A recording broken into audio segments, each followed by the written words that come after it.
What is going on, everybody? We are back live. It's a Thursday night. Myself and Todd back in the house. Welcome back to another Toss One Back Thursday. Ready to kick back, drink a little beer, look out at Todd's backyard, see the countryside. I feel like I should have a piece of straw in my mouth with a hat on right now. Straw hat, yeah. Singing Home on the Range, you know what I mean? So... Welcome, everybody. Todd, how you feeling tonight, my friends? Oh, doing good. Just normal Thursday, ready to toss a couple back and see where the night takes us. And I feel like everybody joining in. How about you? I feel like we're never a normal Thursday on this show. So. It might be a little more normal tonight, maybe. Maybe. At any point, something could just break off. So yeah, that's true. So where's Shannon? Shannon out here tonight? No, she actually, I ain't even really seen her since I've been home from work. She's been laying in bed since I've been home. So I don't know what. Said she was tired, really tired for some reason. Must have really worked hard this week. I guess. She was off yesterday and off today. And off tomorrow. I asked her earlier, I said, you gonna join tonight? And she said, no, I don't think so. And then she messaged me before I left work. She's like, I'm actually gonna lay in bed. She said, if I'm asleep when you get home, just let me sleep. I was like, okay. So she wasn't day drinking or anything. No, I wasn't day drinking. Although that would have been a better story. It would have been believable. And if she had been, she would have been here, probably. Yeah. It is shout out to the chat as well. They rolled a banner, so there we go. Well, I know Blake was here. I think he took off his comment. Not there, but he was here. Erie's in the house. Erie says, heck yes, it is. What's up, Erie? Yeah, Vanessa in the house says hello. What's up, Vanessa? Jimmy's in the house. Beer Professor, glad I could catch you tonight after missing you last night. Well, thanks, brother. Well, last night was just a replay from the podcast that I put up last night on the channel. I had a couple people like that, so I may share those and see how those go. But if you listen on the podcast channel, I usually put those out there. But something a little different, something a little of a different mix. I need to get caught up on those. Yeah, it's we're going to talk about some of that stuff from the podcast tonight, I'm sure. So it's like one big story in beer right now. Mick T's in the house. Cheers from the UK. Cheers, Mick. Good to see you. I didn't see your Instagram thing. I don't know if you tried to send it as of yet, but if so, let me know. I didn't see it come through. Rod X is in the house. Cheers, bros. Cheers, Rod. Got JV in the house. Cheers. JV. And we got Chester in the house. Cheers. What's going on, Chester? Good to see you, my friend. So, yeah, Thursday of another week here, approaching, almost going into the almost next to last week, I guess. Well, next week when you got the one day, the following week is Memorial Day. So, yeah. Got to look forward to that because that'll be my next 4-day week. I was going to ask you. I figured you're probably off tomorrow. No, I took off Monday this week, and I'll work a full week next week, but it'll be nice not having Monday off. And then I might take off some days after that, but we'll see how it goes. I got to start using some more days at work. I mean, yeah, I did too. I actually got we're both on vacation the week first full week of June, I guess. So nice. Not the week of Memorial, but the following week. Yeah. Vacation, so. Which actually isn't bad because people will probably go Memorial Week, so it won't be, if you guys decide to go anywhere, it won't be maybe as busy or something. Yeah. We'll probably might head down to Tennessee for a few days. Spend some time down there, maybe. I think that's the plan anyway. And maybe make a beer run? Yeah, we're actually might leave. I think daughter's taking one of her friends with her, maybe. I'm not sure, but we might try to leave them at her aunt and uncle's for the night, and we might just go to Asheville for a night. And make a beer run. Yeah. I mean, is there any other reason to go to Asheville? I mean, if you're in Asheville, a beer run is not automatic. So yeah, right. Oh yeah, for sure. Yeah. Brewery, beer store, brewery, beer store. Stumble, fall. I like it thus far. I mean, what could possibly go wrong? Nothing at all. Not just beer balls. So I'm going to actually crack open a beer. Speaking of beer, this is going to be from Hop Valley Brewing Company. It is their Mango IPA, and all of these beers I'm going to have from them tonight are done with cryo hops. There's actually a look there at the can as well. They are out of Oregon. Shout out to them. I posted something on one of the ones I had on Twitter, and they actually responded to it. So nice job. Nice beer so far. I didn't either. It was going through Kroger, and they had it like a variety pack for $15.99. So I actually got it last week, but didn't really drink, but only one or two of them. I said, "Oh, going to grab that." But this is a Mango India Pale Ale, 6% ABV, 30 IBU, cryo hops, registered trademark of Yakima Chief Hops Inc.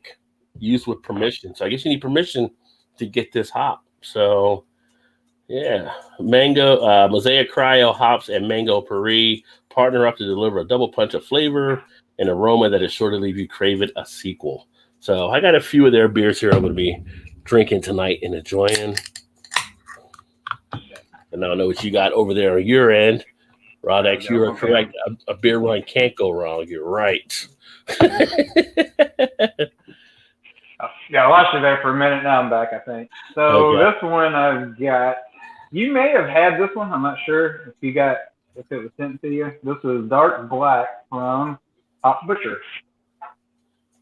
It is an Imperial Stout brewed with maple and sea salt. I don't know if you've had, have you had that one? Have you had that one? Yeah, I won't tell you what I thought of it until after you have it, but that is one of their beers for sure. It's 10.5%. I think that's all it has on there. That's all I can see anyway. 10.5%. So starting out with the little bitty one. JB says no one plans a vacation to Arkansas. What would the site be in Arkansas? I mean, Little Rock, I guess, would maybe be a destination, but what is there to do in Arkansas if you plan to go there? I would think Little Rock probably has something. Bill Clinton's house he grew up in or something since he was from Little Rock, but that's what I was going to say. You don't hear much about Arkansas. Yeah, I mean, Clinton. Back in the 90s, to catch a Razorbacks basketball game would have been awesome when Nolan Richardson was the head coach. That team was nasty. Yeah, that would have been 40 minutes of hell. I can tell you what, right out of the glass, I get nothing but pancake syrup, maple syrup. Can I have some of that maple, sir? Yeah, when to see Todd's expression. Maybe hints of vanilla. It smells very sweet, so I'm a little nervous. He's going. Smells good, but I've had these French toast type stouts and not too far in the past, and they were very sweet and hard to drink. Hard to drink a lot of. But let's see. Let's give it a whirl and see what happens.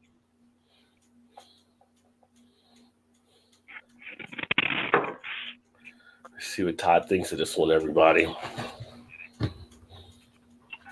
Big maple. Still get the pancake syrup and Jemima syrup in a glass feel to it.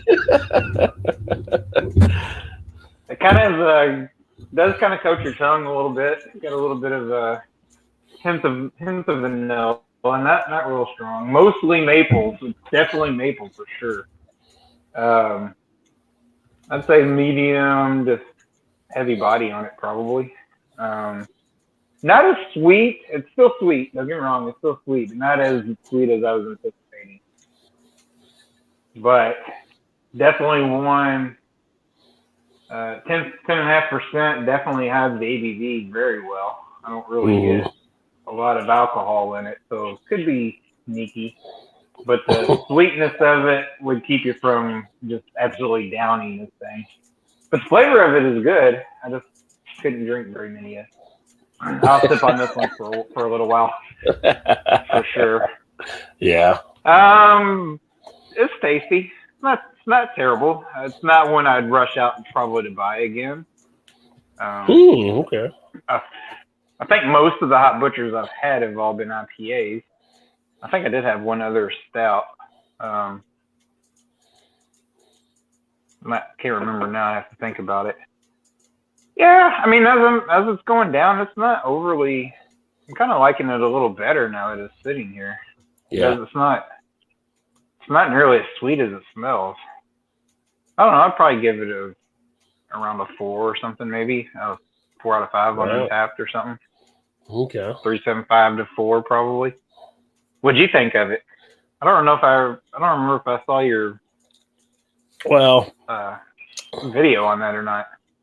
Yeah, I mean, I did it like months ago, I think, but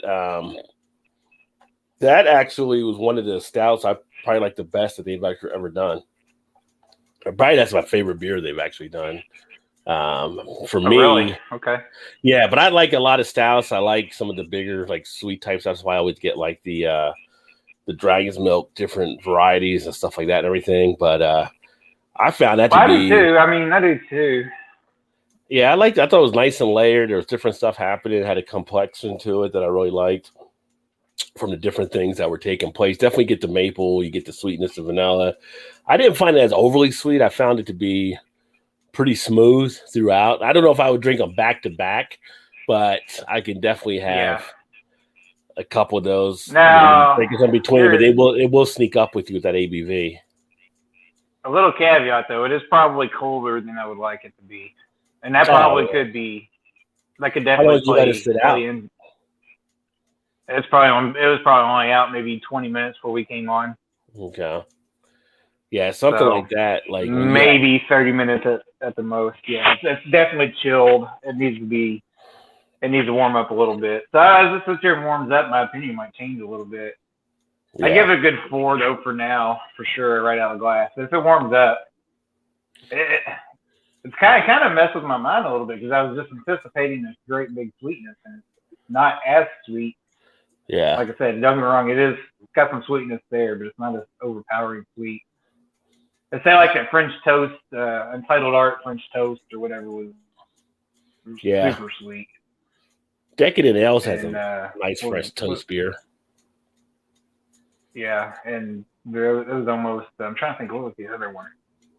Might have been both of them was Untitled Art. There's another one too I've got in the fridge downstairs, and I'm just like, I don't even know if I want to drink Oak can by myself.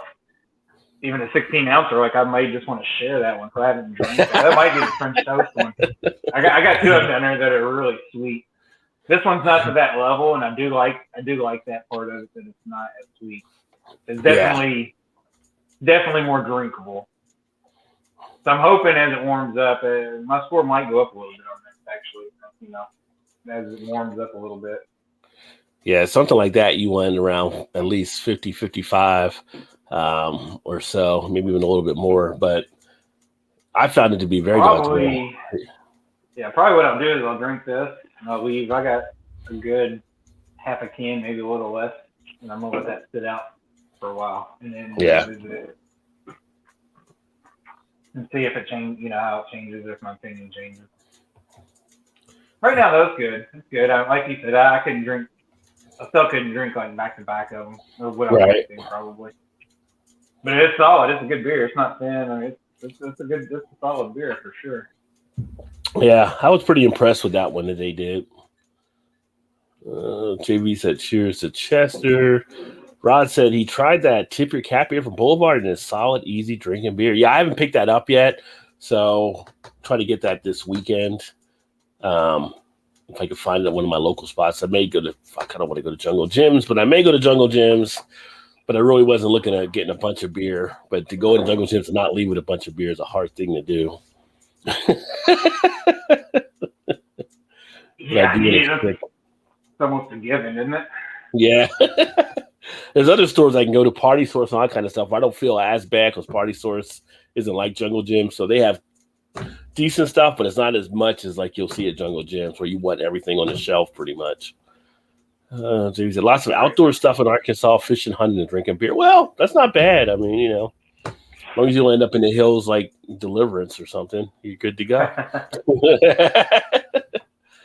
Sure do have a party now. Post Winery in Arkansas, first wine you ever visit, Chester said. So you have the winery experience down in Arkansas too.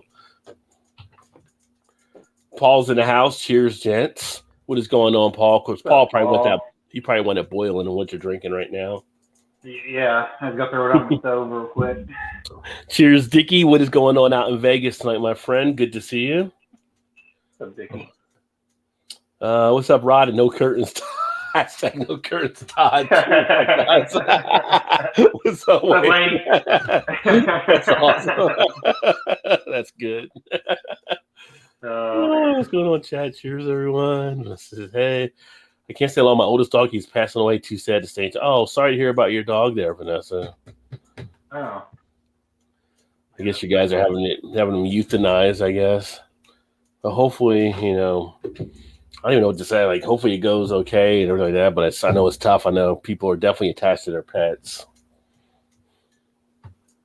It is tough. Wayne said, hey, Vanessa, how are you? Oh, no, I'm sorry to hear that as well from Wayne. So, yeah, having to put a pet down is not an easy thing to do, I'm sure. Because I never really see people get sad about, like, goldfish, or something like that. Like, it's, flush them down the toilet when it's a goldfish. Unless it was, like, the old Cosby Show episode when they had the funeral for Rudy's goldfish that died. Oh, yeah, right. Yeah. Now, Go ahead. I think they did that on different strokes. Or not, yeah, different strokes too. When Arnold's little Abraham or whatever, the little black. Oh, that's right. When that fish died, they had a funeral too. You're right. Yeah, I forgot about that one. But I think they ended up flushing him down the toilet. But I think they had a funeral beforehand. Now, I've seen people have said if it's an expensive fish. Because those things that cost you money, some of those expensive tropical type fish or saltwater type fish, yeah, pay a pretty penny on some of those. How is the beer? Yeah. So it's not funny that we're talking about that. My daughter hasn't had a beta fish and it died today. Oh no! Wow, a lot of. She's only had it for about 6 months. So I don't know what happened to it. I don't even know what the lifespan is on a fish. Like, I mean, depending on the style. Well, that's what I thought. Yeah, she said 2 to 3 years usually for a beta fish, and she hasn't had it that long. Maybe 6 months at the most. I don't know what the deal. What happened? That's one of the things. Like I got that. I was like, who knows how long it might have been in the store before she bought it. This one here, Rod, you asked how it was. You definitely get the mango. You have a nice feel of the hop they're using there.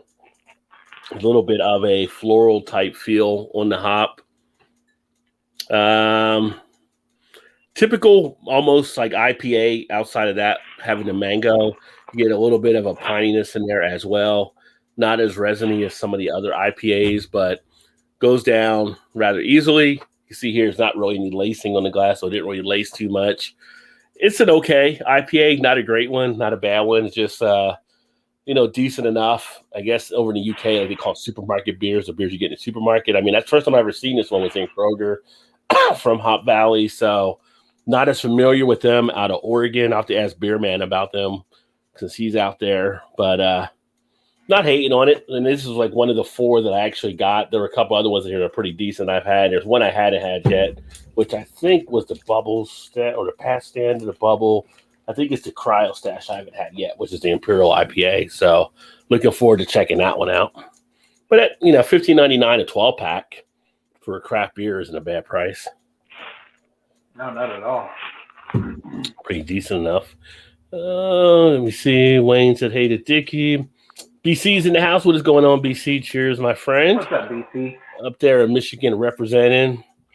BC was doing a Colt 45 the other day. I was like, he's going hardcore. Going old school. Colt 45. I haven't done a Colt 45 in a good amount of time. Big Daddy in the house. What's up, dog? Cheers. With the Pseudo Sim avatar. I haven't had a Pseudo in a while. Pseudo Sue. I said Pseudo Sim. Pseudo Sue. On toppling Goliath. Definitely a good beer. Actually, I'm gonna We drink got Top and here's Goliath BC. next. Oh, is that what you got? Top and Goliath coming up? Yep, on deck. You're so bougie. I'm gonna have a Top and Goliath. Who's having fried bologna sandwiches You now? know. Yeah, that's right. Yeah, you pair Top and Goliath with a fried bologna sandwich. There's an interesting thing to look at. If you have Four Hands out of St. Louis, they make some good beers. I have not had Four Hands yet. I know of them. Just haven't picked them up. I can get them at Jungle Gyms. I've seen them on the shelf there, but I haven't you can. grabbed them. Yeah, I've seen them there before. Well, they haven't broken out. They haven't broken out by states and stuff like that, and I've seen them there, like in that Missouri section. Okay. Yeah, I was say back years ago when I did a trade or two with Tom the Beer Whisperer. I was trying to get him to send me some Four Hands. Yeah. But I don't think the area he was in, he was able to get them. So, yeah. Because, you know, he's out Springfield, which I think is an hour or two maybe past St. Louis. So, I don't know if the area, he may get them now, but that was been years ago. So, I wasn't able to get any beforehand. I heard a lot of good things about them, though. Yeah, I haven't gotten them yet, but yeah, I'll have to check them out at some point. There's just so much freaking beer out there right now. Cheers, Gilbert and BCI. Tried Colt 45 again, but can't find it. Oh, Chester can't get any Colt 45 where he's at. They changed the label, and apparently there's people upset in the malt liquor community from watching Bums Report over on Joe D, where they don't say a malt liquor on it now. So people are like, well, you can't count it if it doesn't say malt liquor. But it's like, everybody knows Colt 45 is malt liquor, but they got the rules. Right. It's got to say malt liquor on the label for them to count it. What's up, Ian? It is malt liquor, but they're literally I mean, it really does have to say that to count. For the malt liquor community rules, it does.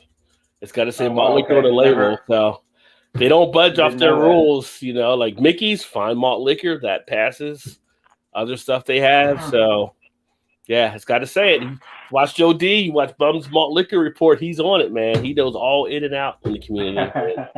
The malt liquor guys that come over, they verify it. So yeah. All right. Damn, I just missed the Hot Butcher Top and Goliath collab last week. Oh, I bet that's pretty tasty. Which I'm happy to hear now. For those of you that may not be aware, but in Chicago, Hot Butcher now took over the old Wise Acre Brewing location. So they're going to have a location in Chicago now in the next few months where you can actually go and if you're up there, drink at their brewery because they were pretty much nomads doing gypsy brewing, going around to different places. So that'll be nice when I'm back in Chicago. I can hit their spot. I haven't got any Hot Butcher in a while, too. Wayne says, hey, they still sending you stuff? I haven't got anything in a while, like a few months. So I don't know. We'll see. It just shows up when it shows up. It's just like, oh, there's a box. So, right, yeah. It's random. It's not like I'm hurting for beer. They know how to reach me. Right. Cheers, Wayne. Here's, hey, Wayne, how are you? What's up, EB in the house? Cheers, my friend. What's up, EB? Here chilling, drinking a few beers, shooting the, you know what? Just smashed a pepperoni wheel and drinking on a Bellwoods Jutsu APA, son. Pepperoni wheel, is that just like the pepperoni with the cheese, like in that circle plate? Or is there something special about the pepperoni wheel? We don't call them that here in the States, so. Yeah. That's not that I'm aware of. No. Actually, I had some pepperoni and cheese and salami before going on the show tonight. Yeah. So that was my dinner on some crackers. Yeah, I got fatter before the show. Actually, we got a barbecue place, so I had to run to a doctor appointment earlier and decided to bring barbecue back. So I had some brisket with they got these jalapeno and cheese stuffed sausages they do, and then had to get a piece of cornbread, and then I had some baked beans and some French fries. They do like the home type fries, which are pretty decent, and to finish all off, some banana pudding for dessert. So, yeah. Feeling fat. I'm feeling fat. Yeah. But I didn't have much for lunch, so I just read all the calories in one meal. That's all. I've got a brisket in the freezer. I need to smoke. Actually, there's never a bad time for brisket in my world. No. I agree. Tank 7 yesterday. Yes, a great beer, great saison as we get into the weather. Great style as it warms up, which it was hot as hell today. When I went out, it was like 88 on the thermometer in the car. I was like, God dang, it's on. You get out of the car. We got leather seats in the Jeep too, which sucks when you're shorts on in this kind of weather. That's like an air conditioning on. Sticking to the seats. Sticking to the seat. Air conditioning took a while to get on because I hadn't drove the car in a couple of days, right? So it's like it's not getting cool fast enough. It's like, come on, it's freaking burning up in here. But yeah, so had to get out there and run out and do that for the appointment. I got the barbecue on the way back and stuff. But we got a weatherman that is from the South, right? So he's on the news tonight, and he's like, "Oh yeah, it's warming up, but it's still comfortable out there, not as humid or whatever." And I'm like, "What the hell are you talking about? I was just out there. Have you been out there? Have you left the studio?" And then I realized he's from Alabama. So in Alabama, this is nothing compared to what he's used to. This is I'm like, no, this is hot and humid right now. It's going to get worse. Is that what you're telling? It's going to get worse. And you're on Facebook with, Alan Erie and stuff. So you probably saw the map she put out. I'm like, I have a miserable week upcoming, it looks like, with the heat and stuff. So I will not be outside for much. Plus the cicadas are coming out. So get the Same here. Get the cicadas. Oh. Yeah. Well, I haven't heard the cicadas don't bother me. I haven't really either, but it's starting to come out a little bit more now. They don't really bother me or anything like that and everything, but some people get freaked out by them, I guess. Yeah. Some people. Yeah, and I'm supposed to hit like 92 here. I think next Monday and Tuesday. I don't need that in my life. I don't need that. So. Although the humidity didn't seem so bad today, but. Yeah, that's like the people that are in Arizona. Oh, it's a dry heat. Bullshit. It's still hot. I don't care what it's still 105 degrees. It's still hot. Doesn't matter. Dry heat. But I do get the dry heat thing, but it doesn't make it any cooler. No, it doesn't. But I would say I would take a dry 105 over 105 that we get, like you get and I get here with the humidity. Yeah. You instantly lose 25 pounds walking from your door to the mailbox. That's when trying to get home and take a shower and change because you're just sweat's just dripping. Like, that's when it's time to have a kid. Hey, go get the mail. Going outside. Yeah. It's hot out there. Well, you don't pay rent, do you? So go get the mail. Time to earn your keep. Yeah. Have Faker hop Butch took over. Yeah, Lincoln location in Chicago. Yeah, so that's gonna be sweet when I'm back up there again, hopefully next year or so. Wayne said, hey, the eclectic. Chad's in the house. Hey, Chad, what's going on? Cheers, my friend. What's up, Chad? Cheers to Wayne. Let me see here. To keep up on the comments. I'm drinking a stout called Sweetie. It's a strawberry stout. That's interesting. Who makes that one there, BC? Ooh, sounds good. I haven't had a Neapolitan one in a while. The Neapolitan one, oh, that's a good stout. A little ice cream flavor in it. Hey, Sharp. Yeah, that is good. I just got it from Wine Dot Beer Company. Oh, okay. Nice. Yeah, you get a lot of mixing of stuff coming up. Right now, Braxton, they've been big on their smoothie beers. So right now, there's a lot of smoothie beers they're releasing. Hey, Chad, cheers. Strawberry stout, nice, Wayne said. Just a pepperoni pizza. A large pizza is known as a wheel around these parts. So there you go. Okay. Okay. In college, we had pepperoni I've never rolls. heard pizza called a wheel. We had pepperoni rolls in college, which were basically buns that were just stuffed with pepperoni. Very popular, like in the Pittsburgh to Morgantown area. Cheers, Rod Todd, Erie Allen. It's hot in West Virginia, 90s in DCB. Yeah, you get the weather that we get, that Todd gets, because we're all like kind of in that area, that vicinity. So when it comes to it, hits a lot of us. Yes, Alabama's a ton worse. Yeah, so I said, our guy, he was like up there in his suit or whatever, like, oh, it's pretty comfortable, blah, blah, blah. I was like, for you growing up with this shit, you know? I remember 1 year, let's see how long ago it's been. Let's see, her was little. She's probably 4 or 5. So it's been 10, 11, 12 years ago. We went to Gulf Shores. And the place we stayed at, he was able to get a free round of golf every day. So, of course, it was just the three of us. Oh, I that's didn't really have pretty anybody to sweet. play with. So I got up early in the morning. Yeah, so I got up early in the morning. It was probably like 7:30ish, maybe. And I played really fast. And the guy come in, I come back in, the guy working the clubhouse was like, damn, you played fast. He's like, why didn't you hit more than like one ball? I was basically the only person out there. I was like, it's freaking hot out here. I was like, I'm ready to go. I was dripping sweat at 7:30 in the morning. It was humid. I was like, damn, I thought it was humid at home. Like, this humidity just went to a whole other level. It was just stupid. You found out why it was free. Nobody was out there anyway. Yeah, no kidding. I was like, God, the gnats and mosquitoes out already. I was like, what are they doing awake already? They should still be asleep. Somebody's probably watching, like, oh, it must be a tourist out there. Yeah, goes, that might be the fastest round I've ever seen anybody play. I'm like, yeah. I was just ready to get back. I was ready to go back to the air conditioning. It's so hot. You're just like, I don't even want to get out of the car. I've had those rounds before where you just want to, you're like, where are we at? Hole 15, I'm done. Just, I got enough out of it for what I paid. I just don't even want to get tired. out. Yeah, I'm ready like, ready to go back to bed. Which makes it, but it sucks when you're having a good round and you're just like so beat down. You're like, I know. Finish the round or call it a day, you know. Let's see, try to keep off the heat stroke if possible. And then Erie and EB saying cheers to CB. Yes, a dry 105 in Arizona, Cali, etc. is better than 105 in the South any day.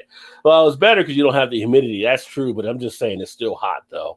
I've been out in Arizona. I've actually golfed out there in Tucson, and it's been hot. Yeah, it's like, whew. Yeah. It does make a difference, but it's still fucking hot. I moved to Alaska. Well, that's going to an extreme, man. You're going to go in Alaska. Crazy humidity in Missouri. Yeah, Missouri's just not as far either, so kind of in that area like us as well. EB says, I'm down. What are y'all going to do with y'all do in Alaska? I mean, all people do is, well, just drink. A lot of people get drunk up there. My mom did one of those Alaskan cruises one year. Yeah, I had a buddy that did that. He golfed at midnight up there. He went during the time when it's daylight for like 22 hours or something. Oh, yeah. That'd be weird. Yeah, he said it was great, though. It was kind of cool being out there. Like, you know. I don't see much. And there are like parks that stays daylight for like 6 months and then it's dark for 6 months. I think it's like 1 month. It's like a really like a dark area, like where there's no light or something, I believe. Because that's what they kind of based. They based that town off of that vampire movie they had done, where it was like dark for 28 days, and the vampires. Well, wasn't that movie? Was it Insomnia or something? Wasn't that based like in Alaska or something? Where that was going on or something? Insomnia. Maybe it was a different movie I'm thinking of. I was thinking it was a movie where they kind of fell into that, and he couldn't sleep for like weeks because it was daylight for so long. Maybe it was. That was like a movie. Maybe back. I dreamt that up. If that's not a movie, I'm going to turn it into one. Insomnia, 2002. In Nightmeat, Alaska, 17-year-old is found murdered. Something. Yeah, that was the one with Pacino. Yeah, you're right. Pacino and Williams. Okay. Yeah, Pacino. Yeah, there you go. Yeah, because it was like he didn't sleep for days and days and days because it was one of those deals where like it stayed light for long periods of time. Yeah, because I think at one part he started sleeping in the closet or something because he's the only place he can get it dark or something like that. Yeah. Right. Yeah, something like that. Yeah. It's hot at your house. Lived on Hilton Head 10 years. Too hot. This is what you mean in South Carolina. Beer Professor, what's up? What is up, Jimmy? Jimmy, go. You go and come back. In Ontario, the temp flips 90 degrees from 50 overnight. Sticky nuts weather, son. Yeah, that's some quick weather changes. When he said, hey, cuff and stuff, cheers, neighbor. It was like that in Northern Cali. Yeah, Northern Cali had some weird swings. When I was out there one summer in Oakland, the weather would kind of be different. Like overnight, it would drop down because of that coming in off the bay, I guess. Cooler near the lake at night. Never been to the northern Cali. San Diego. LA, Yeah. I guess. Yeah, I've been to That's San not really Diego. northern. Been to San Diego, San Fran, Oakland, Sacramento, and then went up and across into Reno before Lake Tahoe. Gulf Shores is so pretty. Yeah, Gulf Shores is nice. I haven't been to Gulf Shores. I have friends that go down there for stuff. I never went down there. It's a good, like, have you ever been to, like, Myrtle Beach or, Panama City or something like that, where there's so much stuff to do. Gulf Shores is kind of a nice place to go where it's not real. I mean, there's just enough to do, but not like overly run with like tourists and stuff. I didn't feel anyway. I liked it, but she didn't care much for it. Seems like it's family friendly from people I know that went there. Yeah, it definitely is that, but there's definitely not a lot of things to go do. I mean, that shit, like I said, that's been 10, 12 years ago now, so it's probably changed a ton. Yeah. I know a lot of the younger people that I used to work with, they used to go down there for stuff too because they would go down there and party. So it's probably still partying down there. We did stop, and Alan could probably say, I forget the name of the restaurant. Where they say home of the throwed rolls, where they actually throw rolls across the dining room. You have to catch them or whatever, and they just put the food like out on the table and stuff. But it was so good. But they've got like 3 locations. There's one I think in Missouri, one in I think it was in Gulf Shores, and I forget where the other one's at. Might have been Alabama somewhere too. I see that you're playing with the food. I don't like people playing with the food. People play with the food. Put the food on the plate and give it to me. And these rolls were freaking huge, but man, they were so good. And the lady just come around in the cart and she'll just toss them to you. Like she don't hand them to you, she'll toss it like 4 tables away or something. Everybody's sitting there is like watching to see if you'll catch it or drop it. Of course, you drop it and they're like, oh. You're like, really? I mean, you throw about 9,000 more rolls. Just give me another one. Yeah. Though we stopped doing that back in high school. I'm going to crack open another one for Hot Valley. This is the Stash Panda Hazy IPA. That one there as well. So this is the next one I'm going to crack open here. The Stash Panda. And what are we looking at? ABV wise, I know it's on here. They're out of Eugene, Oregon, by the way. That's where in Oregon they're from. 6.5%, 50 IBU. Ale brew with grapefruit peel. Stash Panda Hazy IPA features Citra Cryo hops and a hefty helping of grapefruit peel, giving this bright hazy tropical ale an unmasked citrus flavor and aroma. 69 degrees at the moment. 69 is a good number. 69. I'm at the crossroads here. Do I go ahead and finish this can off, or do I go to something else and then finish this one later? Well, you want to see what it tastes like after it warms up? Is that what you were thinking of waiting for? It's been out now, though. It's been out now for 15 minutes or so. I always finish my stuff. No, I'm going to finish it. I just meant come back to it. You could. I think I'm going to go ahead and finish it. You're the bartender. I mean, Alabama 90s is 101. Yeah. Yeah. Alabama with that sticky heat or worse. AC in our golf cart. That would be hot if you had AC in the golf cart. No kidding. At that point, you're like, what are we doing? What are we doing out here? South Carolina 90s, like 97, 98 is worse back home for sure. McT said, oh, my heart bleeds. LO, I'm in the UK. It's raining and 14 degrees here. By 14, it's the Celsius. So I think it better be the Celsius. So you do the conversion. It's the Great Lakes. They warm up in the summer. Classic Humidity haze days are here.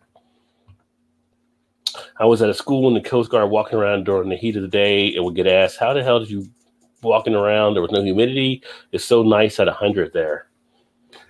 Yeah, humidity is a big play into it. So if you don't got that going, then you definitely come out being in a better position. Enjoy not dying of heat strokes. Yeah, that's always the goal. I'm good, Jimmy, getting ready for the warm weather. You could go to Alaska Brew Company and get a Husky IPA. Husky IPA from Alaskan Brewing is a solid beer. I do like that one. It's a nice one to enjoy. I don't think I've had that. You never had Alaskan? Really? Because you get them, we get them so. here. So I think you can get them down in Louisville. What's up, Swami? What's up, Swami? 30 Days a Night Vamp movie. That's the movie I was thinking of. I think it was I want to say Josh Hartnett, I think, was the person that was the cop in it or something. That was kind of a crazy movie. But the humidity here in upstate in South Carolina isn't near as bad as it is in West Palm Beach, Florida, where I grew up. Yeah, when I used to handle Florida for work and went down there in West Palm, you definitely want that lighter suit on. So I'll wait 45 minutes for Rod to hit my comment. Not even, my friend, not even. What part of South Carolina? Cheers, 2 Wheels. Had to feed the animals and came back. Gotcha. All right. I said, I know you were here before. What's up, Alan? Greenville. Sadly, Myrtle Beach has went downhill. Nice. Yeah, it's been a few years since we've been out there. Yeah, Erie and EB are there in South Carolina and stuff too. Myrtle Beach has gangs now. We've been a few times. Good golf in there. I went through Myrtle Beach before with work and stuff. I did a coastal run one time, like all down South Carolina, just about into Georgia, North Carolina, down into South Carolina. It was a sweet week. Myrtle Beach now has gangs and more violence than it used to. Did it used to have gangs? I don't remember gangs before, or just more violent now than it used to be. But I don't remember being violent when I was there. No. That and they snatching people there. It's like some trafficking or something. We always stayed in North Myrtle and always heard that was a nicer, kind of cleaner area than like South Myrtle Beach. Yeah. I don't know how true that is, but that's what we were always told. Wayne said, what are you cooking up this weekend, Jimmy? Yeah, Jimmy does some crazy good stuff on his channel. If you're into cooking and grilling, make sure you're checking out Cuff and Stuff. Alan hitting the head at gangs at 08 when I moved. Man, things have been crazy since the last time I've been down that part, I guess. There Lambert's you go, Cafe. Alan. That's it. Yeah, Lambert's. Home of the throwed rolls. Throw in the rolls. Even worse now, ribeye steak sandwich, Wayne. Ooh, that's a nice one. Y'all tune in to Cuff and Stuff Barbecue this weekend to see him make the ribeye steak sandwich. I bet that's going to be tasty. I mean, you can't go wrong with ribeye anything. Pretty much. Unless you put like ketchup on it or something. Eerie. I was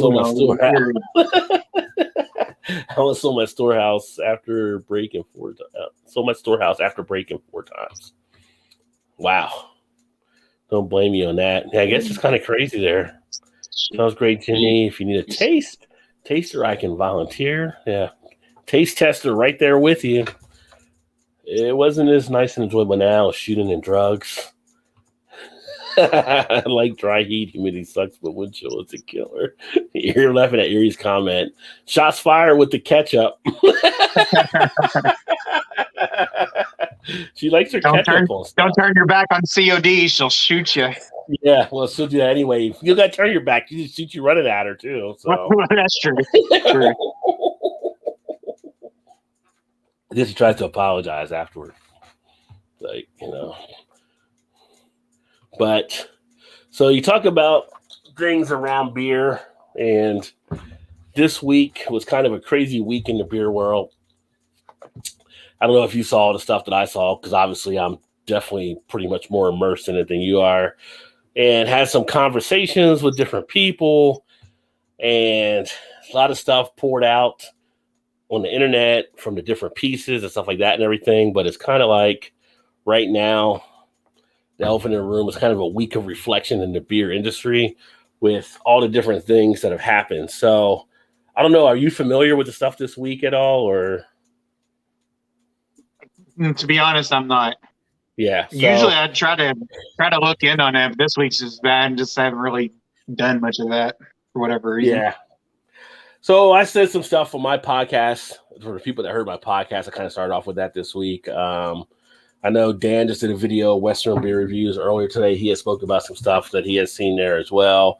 A few other people are saying some different things as it's been happening, but this week was actually pretty much considered like a reckoning week in the craft beer world from all the different things that took place, from basically harassment claims, sexual harassment claims and issues, and a lot more widespread, I think, than people actually thought it was from before. So we know that, the beer industry is not different as much from other industries where there's issues that take place and stuff. But this week you had the Modern Times CEO step down from being in the harassment type thing, which is huge because if you know craft beer, you know Modern Times, and Modern Times is like one of those strong pillars of craft beer that people love to enjoy. Then you're now having the founder of Tired Hands out of Philadelphia. They're stepping back. I don't know if he's stepping down or whatever, but he's under pressure from harassment type stuff. You've had Chicago, the Cicerone beer program. They had to let somebody go because of sexual harassment. You've also had stuff coming out from other breweries. Previously we talked before about the Boulevard situation, but you've had some other ones that have happened with the Brew Dog. You've had stuff happen with another one that was out of, they're out of Chicago. I can't think of the name right now. But there's names being thrown out there now. So if you're like on Instagram or Twitter, you're seeing a lot of this stuff. And it's just the dumbest thing because it's like probably the easiest thing you can actually address, right? Just don't do it, right? Just don't do it, keep your hands to yourself or whatever. Don't make, those type of things. And, follow the golden rule, if you want to say follow the golden rule or something like that. And it's just like, again, this gets into the whole fraternity mentality that I see in a lot of the different beer industry, different breweries, different things that are happening, distributors or companies. And it's just because you don't have the people in place to tell you not to do it, or you have people that tell you to do it and you're so hard-headed, you still end up doing it. And now it's starting to take a hit on so many different places. I mean, the CEO of Modern Times, I doubt he was willing to want to step down and give up a company that he basically helped build because of his aggression towards a woman the way he did or whatever would happen. So it's just kind of crazy to see this out there taking place, but now it's hitting more places because more things are coming out. And there's still more beer names being listed. There's still more breweries coming out. There's still more stories coming out of people where it's happened to them and different things. And this is why I did the Women in Beer Volume 1 months back. I'll probably do another follow-up to that because I like to hear some of their voices on what they're seeing out there. But it's just like one of the dumbest things. It's like something you do where you don't do anything. It's just be yourself, be you, be respectful, and you don't get in these type of positions. Sounds like it's time to blow off the dust off those 1980 VHS tapes and pop them in a VCR and be like, do not touch me. We're in the, those old goofy ass videos of what not to do in the workplace. Yeah, right. It's like, come on, man. Like, why are we having these issues now? Like, it doesn't even, it's just what it is you get dudes in empowerment positions that think they can get away with whatever the hell they want. At certain times, you know what I mean? Like, what are you doing? Yeah. And the latest just because you're the founder or CEO of somewhere doesn't make it right for you to do and say or whatever the situation was to a woman or another guy or whatever the case may be. Like you said, just treat others the way you want to be treated. I just don't understand. Like, to me, it's just like a simple motto that should be, should be easy to follow, but people have such a hard time with it. I don't even understand why it's hard. Yeah. I try to think about that. I kind of think maybe it's some part of a human nature type. I don't know. It's whatever it is. It's like if someone says don't or don't stop or, you should just do that. You should, it shouldn't even be like a second thought about it or whatever. But even like the Brewers Association, they're supposed to be kind of a group to kind of look into a lot of these type of things. And they stopped taking stuff as far as comments on their page because they were getting blown up about different things as this thing rolled out during the course of the week. So it's kind of like there's no one really overseeing some of this stuff. And, it's kind of like some of these breweries, there's some that are set up to be kind of like that corporate structure, let's say a brew dog where you have a board you have to answer to and things like that. And there's some that are just, they came from being built out of someone's garage. They don't have that kind of structure. So then it's like, what do you do with those kinds? And so there's a lot of different things that are happening from that and all in between, but it's just like one of the easiest things that you could even do to prevent anything from happening is just being respectful. So it's kind of interesting. There's people falling out. Like, there's still more stuff to be discussed about it. There's a lot of things on Instagram. One of the key people that's been involved has been Rat Magnet. She actually has been compiling a lot of that stuff, kind of like Worst Beer Blog used to do on Twitter, on different things along those lines. And she's become like a big source for a lot of this stuff. And people are like, well, I'm not going to do this or do that anymore. And like I said, I don't drink Founders anymore because of the stuff with Founders. Some people don't drink with people because of other stuff they've had at different breweries. And it's a matter of respect at a point. So it's kind of interesting. This week was like a big week that seems to have been building up. And it seems like from the women perspective, from stuff I've seen and people I've talked to, is like that exhale type moment. Like they're just coming forward with everything so they can breathe again. And it's just like, there's some messed up stuff that was going on. Now, again, not every brewery was doing this, but it puts a black eye on the industry from all these different things that are coming out there. And there were people in other stuff that did know stuff going on that didn't say anything or do anything as well. So it's that whole thing of being quiet that you kind of become part of it too.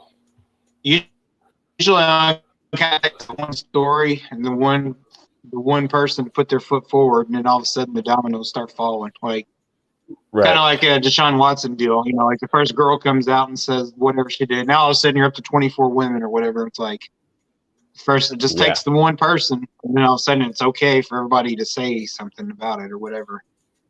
Yeah, and well, think about how tough like the Bill Cosby deal. It's just once it was one, and all of a sudden now you're like you was up to 20 something, and then he's in jail. So it's like usually where there's smoke, there's fire.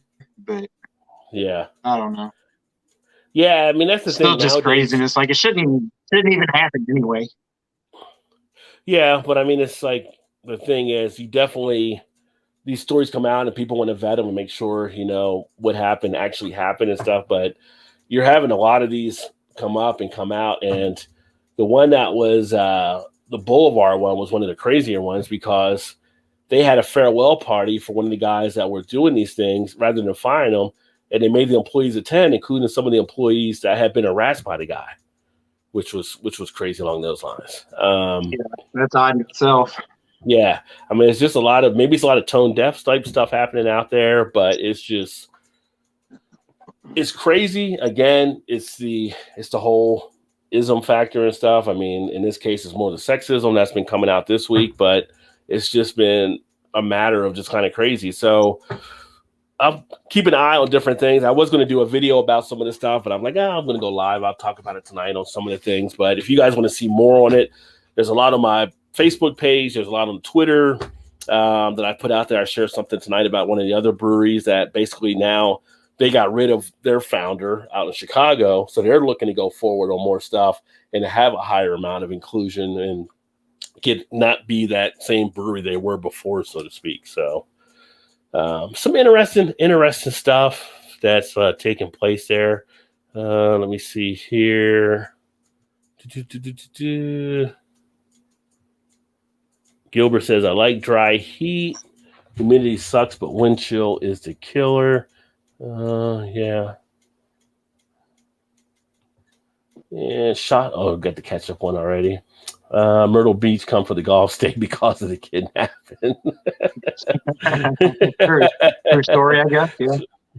Yeah. Speaking of kidnapping, or in this case, attempted kidnapping, the video of the 11-year-old that the guy tried to snatch. Did you see that? Of the girl? I don't think I did. So this week, there was a video of a guy that tried to snatch an 11-year-old girl. He had been convicted like child sex predator, whatever before. And so this girl was kind of sitting there and he drove around with the van. Like she was sitting like in a park, like waiting for a car or something, it seemed. And then he came back again and tried to grab her to throw her in the van, but she was able to get away from him. And the guy ran off and the police ended up catching him and arresting him. So now he's waiting to go to, trial or court, whatever it's going to be. Make sure your kids know how to defend themselves, I guess is the thing I was going to say, just because it was crazy how this broad daylight, he tried to snatch this girl up. And she actually was pretty smart. So she had some stuff, I forgot what it was, like some type of blue goo, something she was messing with. But she's a big fan of Law and Order. She watches Law and Order with her parents. And so she put it on the guy when he tried to take her. So when the police caught him, he had the stuff all over his arm. So he's easy to identify. Which was pretty quick thinking of her to do that. Yeah. That's awesome. But, for those of you with little kids, we were talking about snatching earlier, make sure you talk to your kids, make sure they're prepared, help them avoid being in a situation like that. But the video was good for her. She was able to actually act. And she was one of those kids, too, where it's like she was sitting there waiting. She didn't have her headset on, it looked like, or anything like that. She wasn't distracted. So another good reason, stay focused and alert.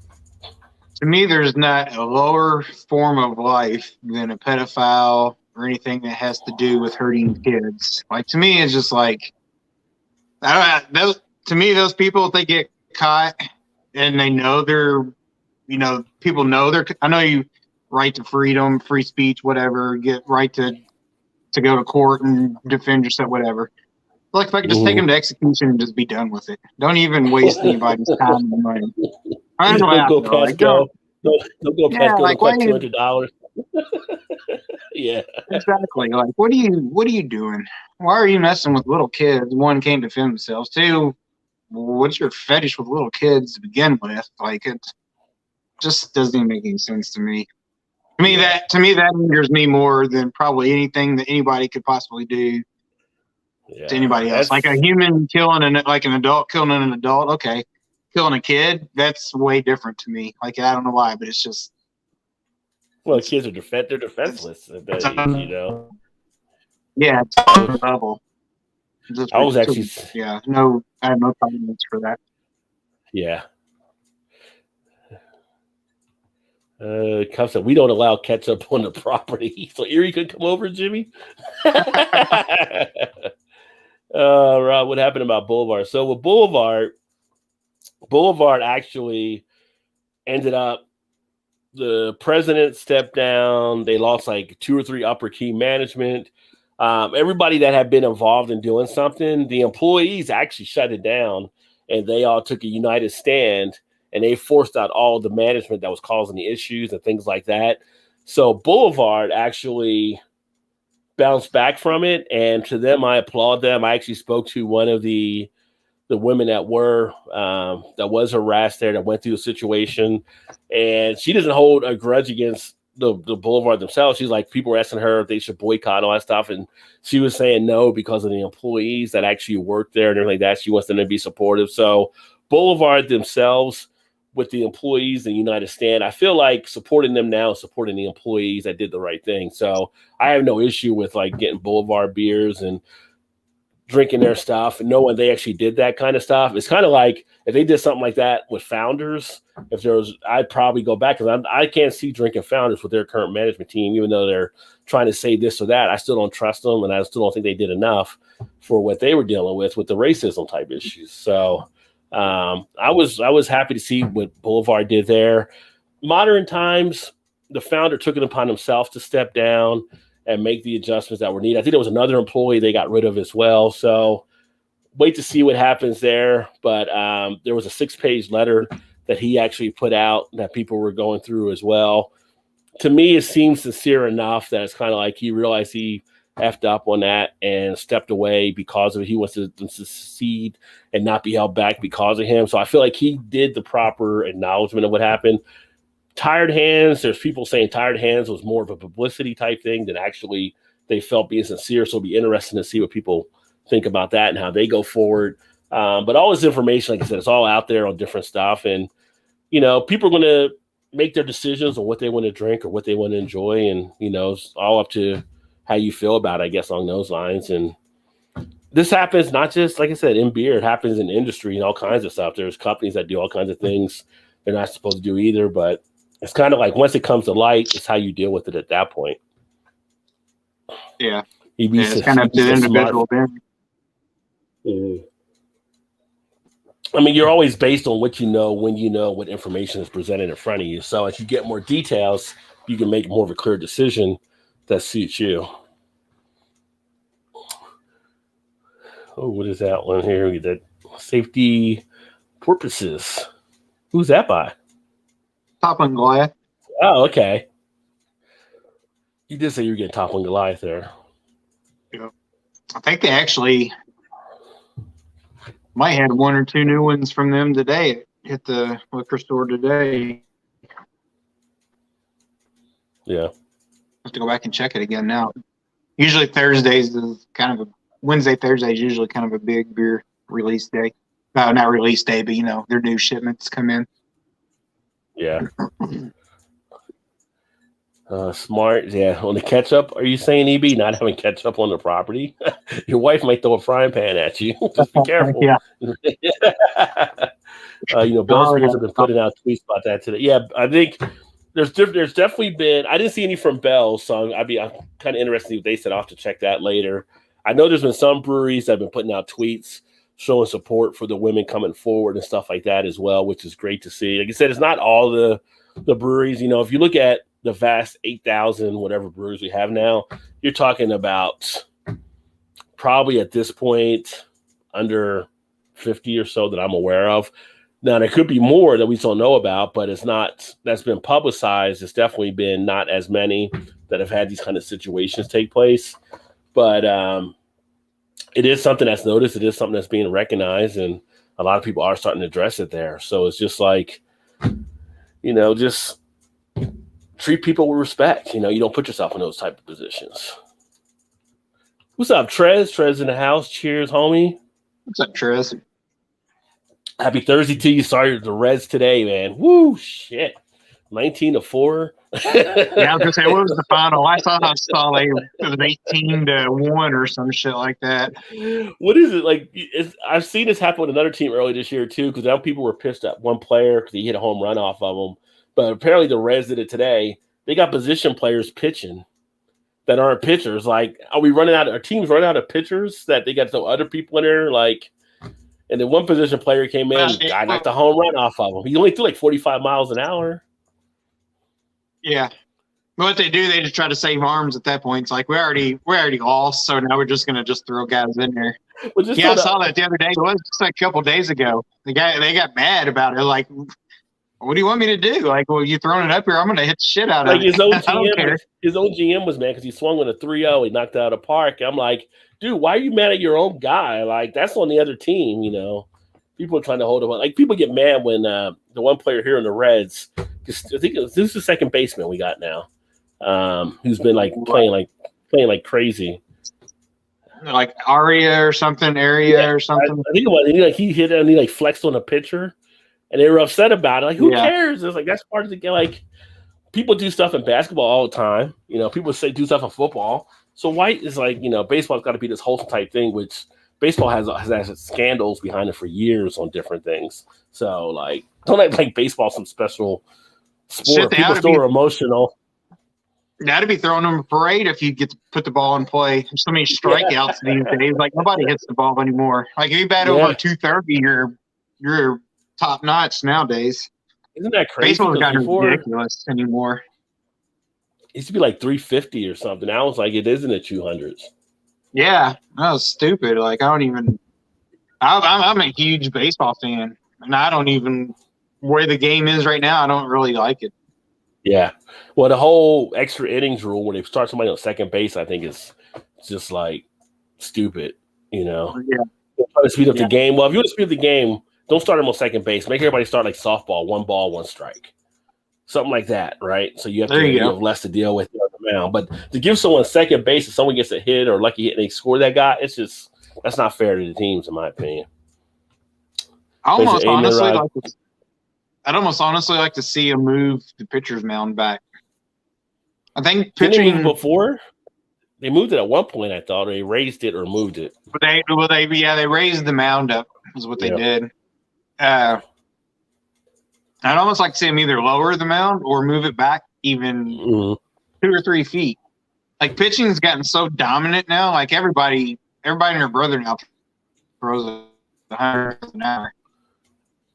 Yeah. I remember, 10, 15, 20 years ago, you threw 100. You was like 1 in 5 or something that could do that. You're I remember Nolan Ryan and some of these other guys. They would pitch the whole game with no problem, it seemed, and they didn't really have the middle relief pitchers or they had a closer. They didn't have the middle relief pitchers back then. You see him or like an I grew up in Philly, like Steve Carlton would throw a whole game. It's a totally different type thing. Now you get guys that barely even could pitch enough innings to qualify for a win. Like even barely even getting 5 innings out of these guys. Baseball's getting soft. Since you can go before that, back in the early 1900s when you had like a 2-man rotation. Those guys would pitch like 60 games in a season or something each. Yeah. It's totally different now. And throw like complete game after complete game. I'm like, what are you doing? Yeah. What is wrong? Yeah, I guess it does maybe tear down their body at a point. So Wayne said, "Amen. God, golden rule supposed to be in effect." Guys are way more fit and stronger than they used to be. Yeah, Wayne. Golden rules always be in effect. Golden rules always be in effect for anything that you do. That's for sure. EB said it's like founders decide. It's like since founders decide to be retards, it's the power of folks to come forward, almost like a domino effect. Well, they had the issues there that they had went through, but even before that, it's kind of like you had some other stuff that popped up, but with the sexism type stuff, that's been definitely, I think, happening a lot more as well. Founders' reaction to the whole thing stopped me drinking Founders for a long time. Yeah, I mean, they just mishandled that from the beginning, and then snowballed and being worse and worse, and to the point it's like I've had a couple people ask me if I'm going to drink a Founders. I don't see myself drinking a Founders. For me to drink a Founders, they'd have to have a whole. I want those managers and stuff that were out of there before myself because I don't, trust that they actually are serious about the stuff they're doing. So, do you have any Founders in the cellar that you still have to drink yet? No, I haven't any Founders in the cellar. When it first happened, when it first came out, I had stuff, and it was like there were people like in groups I was in that were like, "Well, what do you do with this?" Like I'm like. People are like, well, you drink it, just don't do a video one or something. I mean, you bought it, so you're not going to pour it out. Right. Yeah. And so some people did wondering if you still had any that you had to drink. Ever since that happened, I haven't finished what I had and never went back and got anything else. I know some people that did pour theirs out. They weren't even going to do that. So, I mean, it's a matter of where you're going to go to along those lines. But that whole thing was just the one thing there. But since that happened, you had other stuff that came out from other things, and then really kind of flipped. I mean, as far as anything kind of with the racism type thing, it was really Founders. They kind of stood pretty much alone for the most part in that thing. There was the one thing I did a story about, like a small brewery. It was Unturned Back down in Texas for what they ran into about trying with whether they're not going to give the money to Weather Souls or how they were doing that stuff, because they're supposed to, if you did a Black is Beautiful beer, you're supposed to go to a thing, and they basically weren't coming up, but then they went ahead and tried to switch it and do something. But as far as like what was happening at Founders, that really kind of stood out at just Founders. And there could be other stuff happening in other spots, but nothing has come out like that.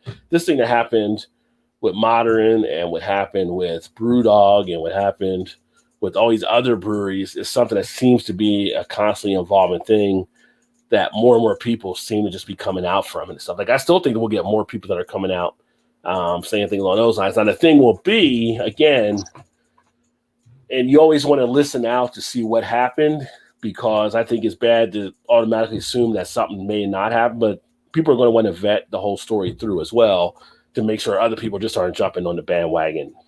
But from things that I've seen, things I've read, I mean, everything so far has really been backed up with a lot of stuff, and it's just been like, dude, what are you doing? Like, somebody should have told you not to do this a long time ago. No Founders here, not going away, and said, Trez says, we trust no one here. We don't trust family outside the home. Yeah, that's how I train my kids. Yeah, because you got to make sure kids are safe. It's when you see the video, it's kind of crazy. Like I said, this girl was just sitting there, like she was waiting for a ride or something like that and everything. And this guy just tried to come grab her broad daylight off one of a road that kind of looked like to be not a main road, but definitely a busy road because a couple of cars have rode by while she was sitting there. And some of these people that are that way are so brazen to try to do stuff. So make sure your kids are like my brother down in Georgia. His kids are younger. He teaches them like defense lessons already. Like I think one is like maybe 5 or 6. The other one's like 7 or 8. And he has them doing. He's former like military type stuff he's done in the past. So he teaches them like little drills and stuff. But the kids know how to prepare themselves, or if something happens, to yell out or whatever they may do. So you got to make sure your kids are prepared. Only 10 more subs to 1,600. Nice, Swami. Nice. Yeah. 300 subs in a month. Very nice. Boom. See here. 2K hopefully by July. That's nice. Congrats. It's not 50K, LOL. Yeah, he's our 50 sub man right there. Doesn't have to be 50. You switch niches and are gaining ground. That's awesome. It can be channels definitely. Yeah, I mean, Swami made a nice switch over to doing the motorcycle thing. So if you guys haven't checked out Swami in the motorcycles, 2 wheels down. Yeah, ever since I switched to motorcycles, the channel came back to life. Yeah, something different, and you probably draw in different people. Plus, you probably have people that did like the stuff you were doing before. So, a ton of motorcycle people looking for someone to relate to. Oh yeah, that's like 55 people watching my live. I've had that since 2017. Nice.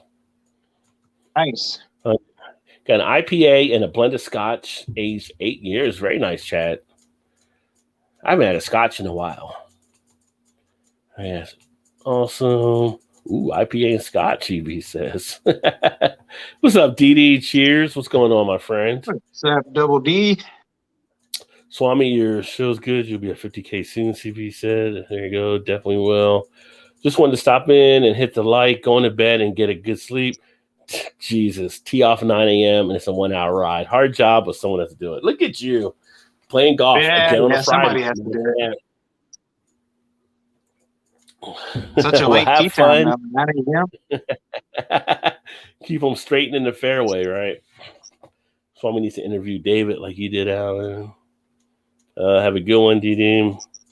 Hello, I'll settle for 2,000 CB and EPL. Interesting. And the Isle of Man's race, question mark. Yeah. That would do good on a few levels. It definitely would, for the motorcycle crowd for sure. ACB. Yeah, he's Marshall's that he rides every day. He's actually rebuilding a bike now. Tell him to hit me up on Instagram, EB. There you go. That's how it's done, making connections. Yep. His lay missed is the blended 8-year Scotch. $21.99 here for that Scotch. That's a good deal. I haven't bought Scotch in a while. Somebody tell me about it. Yeah. Yeah, like I said, I haven't had a Scotch in a bit of time, so. But I do like Scotches. I usually don't remember all their names. I usually have in between. Can't say I've had enough of them to say if I like them or not. Yeah, I mean, I should say I like the ones I've had. That might be a better way to say it. Let's see. Going to crack open. I know the really bad Scotches are really bad. Yeah. Like you pay for what you get, right? So. Right, but I mean, outside of other liquors, like, yeah, you can get a bad tequila or a bad vodka or something, but I've always been told, like, a bad Scotch is just a bad, like, it's not even comparable. Yeah. So maybe I just haven't had a good one yet. So this is the Hop Valley Bubble Stash IPA. This one comes in 6.2%. Our stash of Mosaic Cryo hops. Bring a blend of fruity tropical flavors and a touch of resin to the new age IPA. You won't want to pass this one. Oh, like a puff pass, eh? I see what you're going. Let's see what you're doing there with that. There's the bubble stash. So this again is from Hop Valley as well, out of Oregon. Let's see what this one tastes like, and I'll have the reviews for these at some point on the channel. Basic can art for sure. Trying to do some different things as far as the channel. So the reviews are still coming, but I got other stuff coming before them or in between. And of course, working on the other channels, I got to do stuff for the game. Well, the gaming channel is easy because I do the live streams for that. But I've had a couple requests for the reaction channel to do some stuff there. And the hip hop channel, I need to do something there. And then at some point, the food channel again. So why would I have more than one YouTube channel? Too many YouTube channels. Ooh. Yeah, this one definitely has that resiny feel to it. And you definitely get a nice tropical sensation, a little bit of pineapple, a little bit of mango, a little bit of a tangerine in there from citrus. But that resiny dankness is there as well. More of a mouth coating with this one. It really opens up and coats the mouth with all the flavor. It's got that musty funkiness to it too. You know, Shannon's always like musty. Dank. Why would you drink the thing musty and dank? It just works for beer. Right. You can't explain that to her. It's the only time it's a good adjective. Pouring an IPA from Amherst called Juliet is brewed with Valley malt wheat, flaked oats, and hopped with Summit, Eureka, and Citra. Very nice. Rods, you should react and look at Akela, his Magnesium from his Thieves Banquet album. Okay, that can definitely I gotta remember to take that one down. I have to write it down here so I don't forget. What's up, Skip? Cheers. Skip. How ya? Well, this one is brewed with a shit ton of hops in it. Which one did you got there now? Is that the same one from the Top same of Glass? one. It's a double IPA. It's brewed with Citra, Nilsson Sylvain, Sabro, Galaxy, and Simcoe Cryo hops. Everything but the kitchen sink. It's pretty tasty though. They really don't make a bad beer that I've had. The Top One Goliath I have not had a bad beer either. They're pretty solid. I mean, people definitely go out of their ways to try Top One Goliath. And honestly, the thing that impresses me more with them than just about anything else, and I don't know if it's everywhere or maybe because we're not really close to Iowa, but semi-close, I guess, to Iowa, is everything we get when it hits the shelf, it's only about a week old. Nah. So it's pretty fresh. Yeah. Just about as fresh as you can get without going to the brewery. Yeah. All right. Maybe 2 weeks at the latest, but it's always within 1 2 weeks. So for an IPA, you're like, hell yeah. Nice.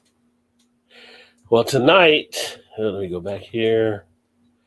It's time. Let's see. It's just over 10. So time for tonight's non-beer question, since that's the new segment of the show. Tonight's non-beer question: favorite comic book superhero or villain? Ooh. You gotta start prepping me on these things before. Well, that's supposed to get you surprised. I want you to know on the spot.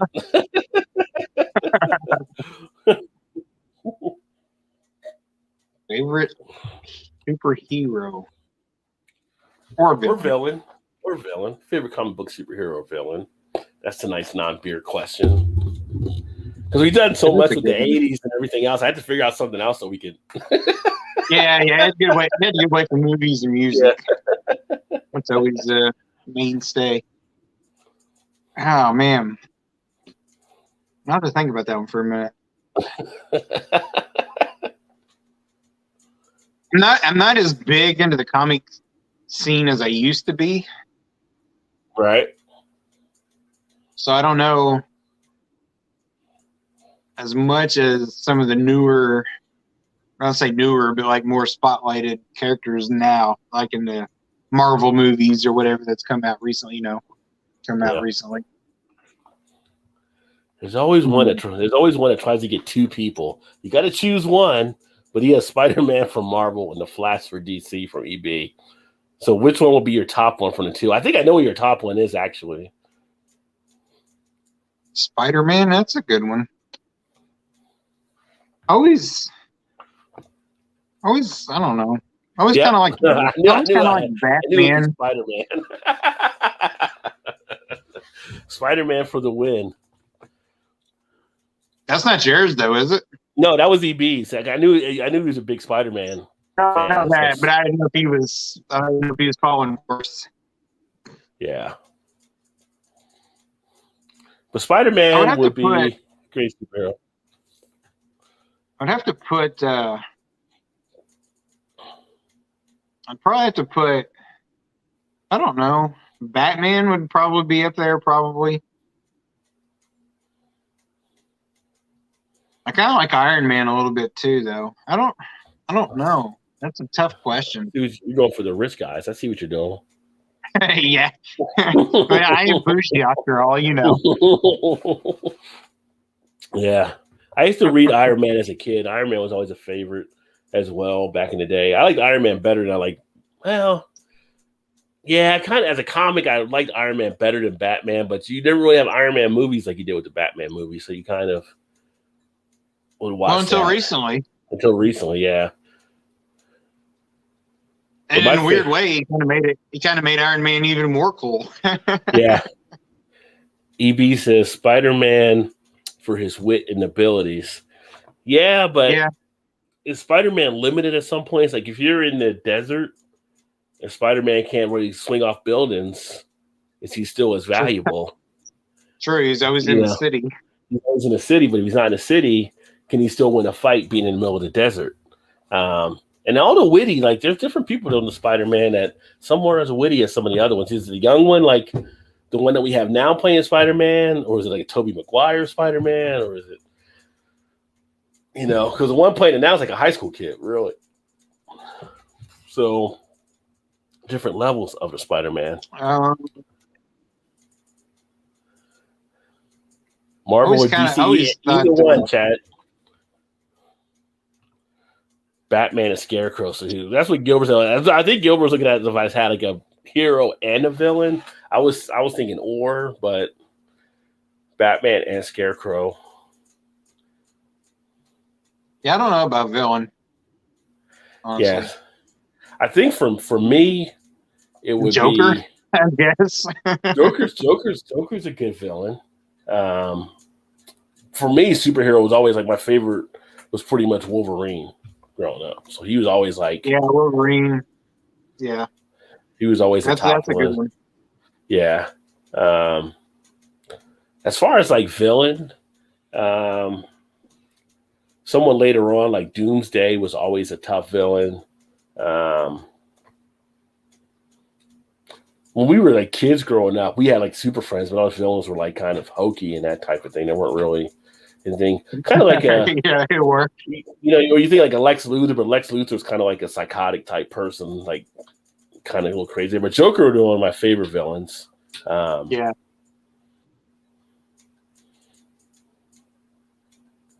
But like I would say Wolverine would be popular. Blade would be a popular one as well. Who was that one? Blade? Blade would be a popular super. Yeah.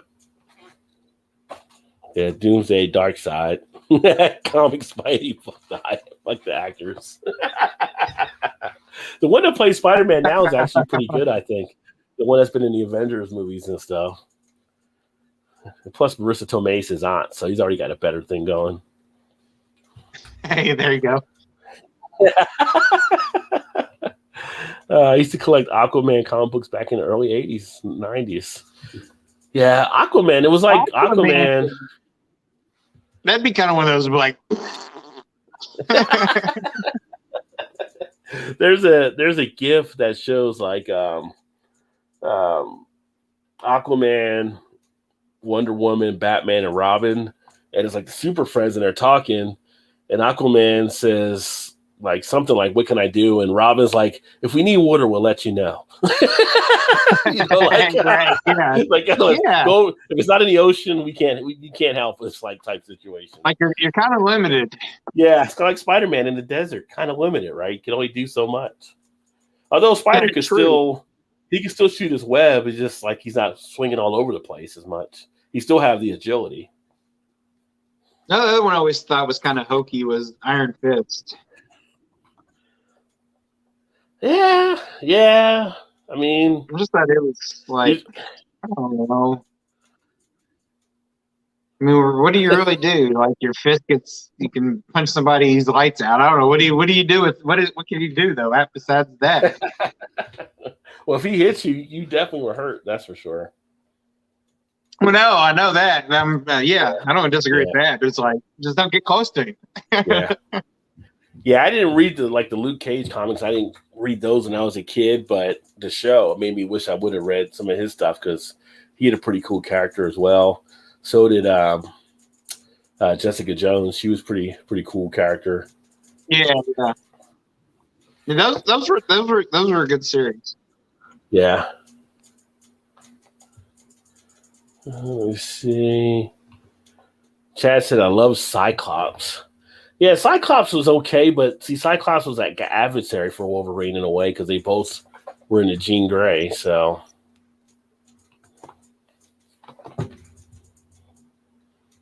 well, she was actually one of the more powerful X-Men. Like if they look at the hierarchy of the comics and stuff like that, they talk about like she pretty much could dominate just about any of the superheroes. It seemed from her powers and stuff as she tapped into them.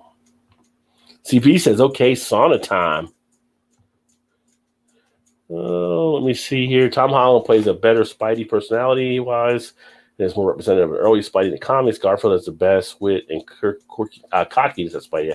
Yeah, I can see that for sure. Where do you put Tobey Maguire, though? Just like you try to forget Tobey, like Godfather 3. Full set of Superman comic cards from back in the day.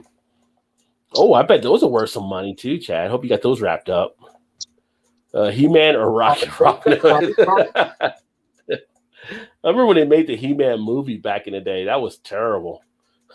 I used to have all the He-Man when I was growing up. Yeah, they're supposed to be making a Thundercats movie, which I'm not going to lie. I'm going to watch it if it comes out. I finally watched Mortal Kombat, by the way. I don't know if I told you that or not. Oh, was it good? I want to watch that still. I liked it. I know some people liked it. Some people thought it wasn't as good as they thought it was going to be, but I thought it was pretty action-packed. It was definitely that movie feel. The fight sequences were pretty good in it. At the end, you do get a little hyped when Witcham Kong comes back as like Scorpion, which is pretty sweet. But they had like a lot of key characters. They kind of opened it up to maybe another one possibly. So we'll see what happens there. But overall, it's at a little bit slow in the beginning, building up. But once you got into the fight scenes, it was definitely pretty decent, I thought. You know, you're not in it for the big plot or anything like that because, you know, it's an action film. But the dude that played Raiden was pretty good as well. Did he shoot his little spear wire thing and say, "Get over here"? Oh, you know he had to. But you gotta wait for it. You gotta wait for it though. But yeah, the dude that plays Sub-Zero was solid as far as the stuff. I mean, when you played Mortal Kombat back in the day, like who did you usually play as when you played Mortal Kombat? Or Scorpion, probably. Right. See, I was either Sub-Zero, Raiden, or Scorpion. And so Sub-Zero, they were both the same kind of thing. They just had a little different power, that's all. I like Sub-Zero. They usually played with those two. Yeah. And so to see like what they did with Sub-Zero in the movie was pretty good and stuff too. So I like that. But I did like Raiden with the hat or whatever. He was the one that threw the hat, right? Yeah. Like the little Japanese guy or whatever. Well, he was the one that had the hat. There was another guy that threw the hat that's in it as well. Oh, okay. It would cut and stuff. And they had some scenes in there that were pretty gory. So I mean, it was definitely, I think it was a R rating, but there was some gory stuff in it. But speaking of gory, dude, Gangs of London. Ain't nothing on TV like Gangs of London, right? Nothing on. Dude, I'm cringing like every episode. Like you cringe at some point. That's how gory the show gets. I mean, it's just like the special effects they're doing and these kill scenes and stuff like that when they're taking people out. I mean, it's like, dude, shit, that hurts. You know, like you're watching it. Is that HBO? No, that's just AMC. Comes on after Talking Dead or Walking Dead or whatever Walking Dead's on right now. I did want to watch that one. I have to catch up on that one. Yeah. And a dude from so worth watching them. You said you never did watch Peaky Blinders, right? No, that's another one I want to watch though. Okay. Well, one of the guys from Peaky Blinders, he's like the lead on this one. He's pretty good. Okay.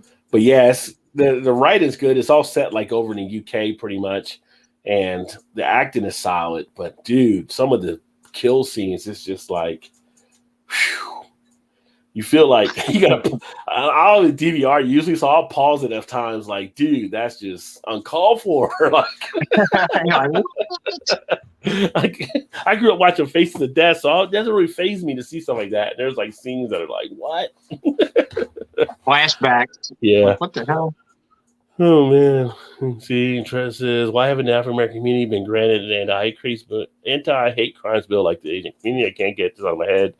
But I saw today we needed it long ago. I think there's different things they have done or supposedly addressed for that, but yeah, it's kind of funny because I was saying someone had mentioned earlier in the weekend like that. So how come like the stop hate thing, like stop Asian hate, but nobody's saying stop all hate? Like they were saying Black Lives Matter, all lives matter. I was like, I don't know. Why isn't that people saying that? But yeah, it's just crazy along those lines. Why aren't they going to move forward and do a bill to investigate all the January 6th stuff? You know, because they're all afraid of what's going to come out from that on the Republican side of things. It's like they're all for it. They asked for what they wanted. They got what they wanted. And then they're like, oh, no, we don't want to do it now. Well, you just asked for all this stuff and we gave it to you. Jeez. Yeah. Never. Yeah. And then it was funny when I saw the one politician who was reading off the paper saying it was nothing more than tourists. And now they're showing video where he was like barricading up the place. Like, well, why are you barricaded if they're just tourists? What's going on with that? I never had to barricade up from tourists before. EB says Iron Fist is pretty cool though. He takes a few different things. He got supernatural ability with the fist. Has to go different dimensions essentially to be on Earth. Yeah, the thing I think with the Iron Fist, at least like kind of in the show how they did it, and the comics weren't that really different about it. The decision making he has, you're like, why would you do that? But then it's kind of like, I look at it like he crashed in the airplane as a little kid, was raised by these monks. He's never really known anything like that until he came back to like New York or whatever. And when he came back, he was still coming back kind of almost with a childish mindset because he never got to experience a lot of that. So that's kind of played into his character when they're developing on the show. But of the four, he was definitely the weakest link, so to speak. Yeah, I wouldn't. I didn't care much for Iron Fist personally. Yeah. So Trez, that should have been in effect long ago for that for me. Yeah, it definitely should have been. And you know, they tried to. This is the Voting Rights Act. Like, why is it still an act? Like, why isn't it just a law? Like, they have to go back and ratify every few years. It's just like, why is there still a Voting Rights Act? You know, it should be just done. You don't have to worry about any of that stuff. And the whole thing about the voting thing, why aren't we just getting automatic registered when you have children? Just like you get a social security card, you should be registered to vote at that time as well. There's just a lot of stupid shit. It's kind of like there's reasons for it because people are trying to control their size of the government, but in the common sense fashion, there's a lot of common sense stuff that is definitely missed. And the thing is, you keep all the people busy with everything else, worrying about keeping up with their bills and all of that. They never pay attention to it as much. So that's how they keep pulling the wool over the people's eyes. So, you know, along those lines. So I don't know. you couldn't pay me enough to be a politician because I'm not a narcissist that way. But at some points, you do get frustrated. You just want to slap some people upside the head. Like, what is wrong with that? I mean, if I could slap Mitch McConnell and Rand Paul upside the head, I would. That's just me, though. But oh yeah. Talking about voting thing, we got 2 cards in the mail today that had both our names on it. Each card, one for me, one for Shannon. mm-hmm. Said, if you still live at this address, then you're fine. Nothing you need to do. You're registered to vote. Like, why are you sending this to me and her?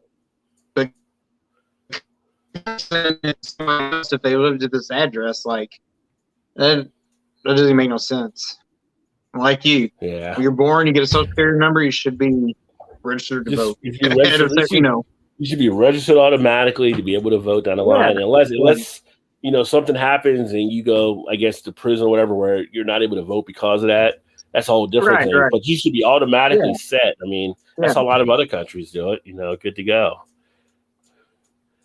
Let me see here.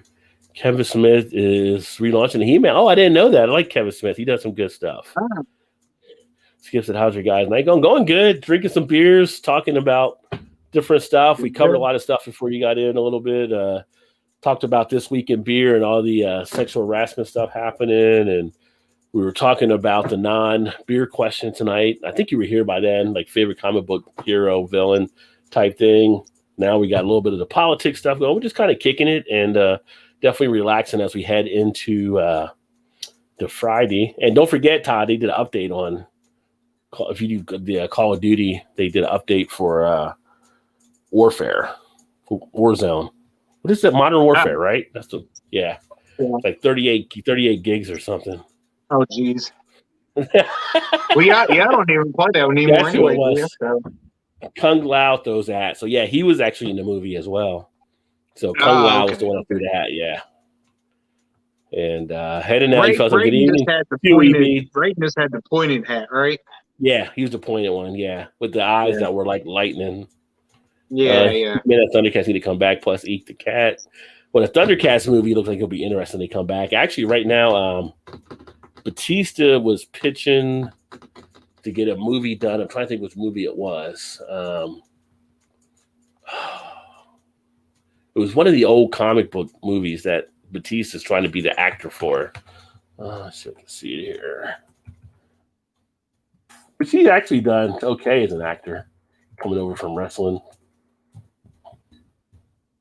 Now, didn't Thundercats, the cartoon when it was on as a series, when they had the figures and stuff, Gears of War, wasn't it interactive with the cartoons with Thundercats? What do you mean? Like the toys you used to buy, you could buy. I never wasn't it interactive with like the cartoons? It might have been, but I never got the toys for it. I never had them either, but I was thinking they were like interactive. They had stuff that did, I think, match up on different shows back then. Yeah. But Thundercats was one of those ones I would definitely race home from school to be able to catch at 3:00. And shout out! What's going on, Metalhead? Cheers, my friend. Thank you for the $10, homie. Always appreciate that. Hopefully you're having a great Thursday night, and hopefully you're ready to get into the weekend. Shout out to Metalhead.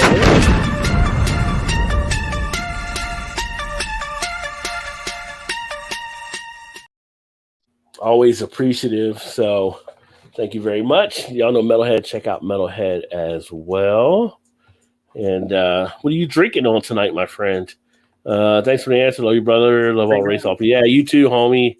Yeah, you would think we'd be past where we're at this point, but obviously we're not. So things are still being worked forward. And I saw Samuel Jackson had a thing that he did today about the Stop Asian Hate as well. And it's just like, why people can't just get along and just like I don't even care. Like people get in fight about masks and stuff. Like why are you fighting about somebody with them? Who cares if somebody wears a mask? It's like it doesn't wear a mask, it don't wear a mask. Just stay away from them for the most part. For me, I'm vaccinated, so it don't even bother me. But it's just like then they get mad, like, oh, this restaurant says you have to wear a mask unless you're vaccinated. Well, I was like, what?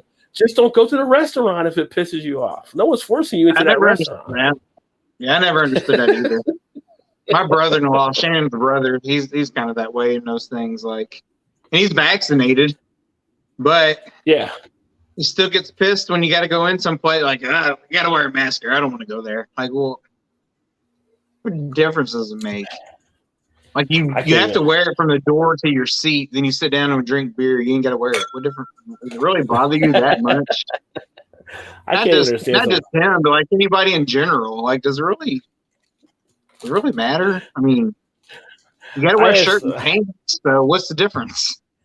Right. That's what I said. You got to wear a shirt and pants. You don't see people complaining about that, or saying their freedom or liberty. But it's funny because I saw an interview with a guy, and they were asking him like, well, how come you didn't get vaccinated or whatever? And the guy was like, oh, I don't trust, blah, blah, blah. It's like, and the guy asked him, if he did, vote for Trump or like that or anything. And the guy said, yeah, he did. It's like, he's like, well, Trump got vaccinated. And he's like, I don't trust him either. But like, you just said you voted for him. Yeah, but he's a New Yorker. He's like, he was a New Yorker. So I don't I can't understand the logic at times. It's just like, it's, I don't know. So I know people think the conspiracies and there's stuff like that, but it's the same point. It's like, I don't know. Education is usually a terrible thing to waste. Yeah. It's usually however you can mold something to fit what you want to believe it to be. I know I understand there's mind control now, because definitely a lot of minds are controlled for sure. So it's just kind of crazy. Cheers, and how is everybody? Everybody doing good? Doing well. I'm going to crack open my fourth beer here, which I'll show you guys will be the Cryo Stash Imperial IPA. So that is the one there. Again, this is the one from, I felt like it was a drinking kind of night here, from Hop Valley. This one comes in at 8.7% ABV. Simcoe Cryo hops produce a perfectly smooth Imperial IPA, bursting with tropical flavor and citrus aroma. 40 IBU. So I'm going to crack that open here in a second. Like I said, I'll have the reviews in all form up at some point that you guys can check out. Just so many freaking things I got to get done. It's like I was saying at times, like I work during the day so I can enjoy stuff doing the YouTube stuff. It's kind of like if I was in Ohio and I could win like that $1 million for the $1 million lottery they're doing, like that starts next week. I don't know if you saw that, the Vax $1 Million. So for 5 weeks, a vaccinated person will get chosen each week for a $1 million winner in Ohio. That would be nice. Isn't Como doing something like that for New York also? Yeah, almost going to copy and do it in New York now too. I thought that was the first place. I didn't know Ohio was doing that. Yeah, that's cool. Yeah. So he's actually got that going now. So people are kind of excited they got vaccinated. And your odds actually, obviously, it's not like it's just you and 5 people, but I think in Ohio it's probably like that are totally vaccinated. Probably 1 million or something, if that. I mean, it's a lower number. Like you have way better odds than if you were going to a lottery. So is it if you're already vaccinated, or is it to get you already vaccinated? Already vaccinated. You call a thing, you want the information. If you win, it has to be public. That's the one thing with it. People are like, well, I don't want my public information. I'm like, dude, they're giving you $500,000 essentially. I'm talking about after taxes. Yeah, they can tell whoever they want. And if anybody comes to ask me, they can tell whoever. Yeah, anybody comes to ask me, I'm like, no, I don't got any money for you, because people will try to show up if you got money, but it's like, I don't care who they tell. If they were to give me that, and I've already qualified by taking the shots, why wouldn't I put my name in? So, but I think wasn't Cuomo's deal was to get people shots? His might have been different. I know he's doing 5 million, but maybe he's doing something different then because they don't have enough like they have in Ohio. I think it's to get people vaccinated. It beats just getting a pint. Like some states are doing a pint of beer or a pizza or some stuff like that. I mean, obviously with that, you get that anyway. So, which I'm going to start checking around Kentucky. Like if there's places here to give you a free beer, I'm like, I'm already vaccinated. I'll go from one bar to the next, getting free beer. Hell yeah. I drink all day and I pay for one. That's a win in my book. Although, is that really different? Is that really different for you in a day though? I mean, that kind of happens anyway for you, doesn't it? I don't get free stuff everywhere I go. Close enough. Close enough. I mean, 99 cents, $1.99, free. What's the difference? Sometimes I get lucky. I go to a place, but I just sometimes it's the life I live. It sucks to be you. Yeah, I've actually got a couple of breweries and stuff I need to check out to do some reviews and stuff like that at their places. So I'm going to be having some on spot stuff at some point here. Speaking of, we went to me, Shannon, my brother, and one of my best friends. We went Tuesday night. Was going to meet up to have a beer with one of my best friends at Bell's, or not Bell's, but Upland. Yeah. To Buckheads. They're on the river. Yeah, I so we got there at 7 o'clock. We got there at 7 o'clock, and it was only open until 9 anyway. We got there at 7 o'clock, and they're like, well, it's a 2-hour wait to get a seat. I'm like, what the hell's the point? By the time we sit down, it's going to be time to leave. Yeah. I'm like, we're there to conversate and kind of catch up or whatever. Not, obviously to drink beer too. So we left. It was like, I ain't waiting nowhere for 2 hours to sit down and get a beer. I just go down the street to a local tap house. It's got 30 different beers on tap and be just fine. And good food too on top of it. I'm not a waiter like that. Yeah, definitely. No. Now, granted, Upland is killing it because every day I drive by there from town, and that place is packed to the gills. The outdoor seating is amazing there, and it's just so stupid. Yeah. That place will be the gold mine. Let's see. Oh, shout out Trez. Thanks, homie. $20 bomb. Wow. Thanks, homie. Appreciate that. Grab a beer that I've never had when we get together. Definitely. And want to definitely try to get together. I'm thinking the next couple weeks or so, I'll shoot you some dates if you're freed up. I'm thinking maybe that first week of, last week of May, first week of June. I don't know if you're going out of town for Memorial Day or something, but that week might be a good week to do it. But thank you, sir, for the bomb.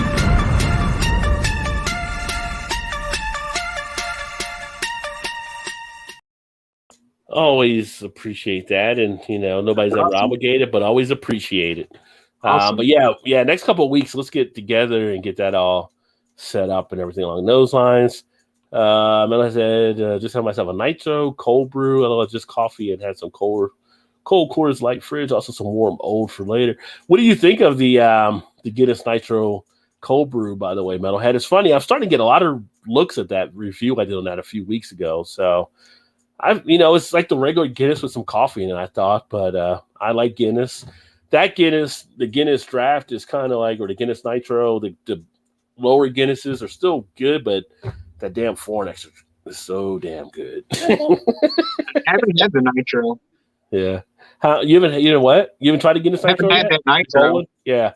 No. Yeah, Kroger had it here for a 4-pack, I think $8.99 or something. So same as the Pabst. I like the Pabst a little bit more though, but I'm more of a Frappuccino kind of guy as well. So I can see why I like that a little bit more.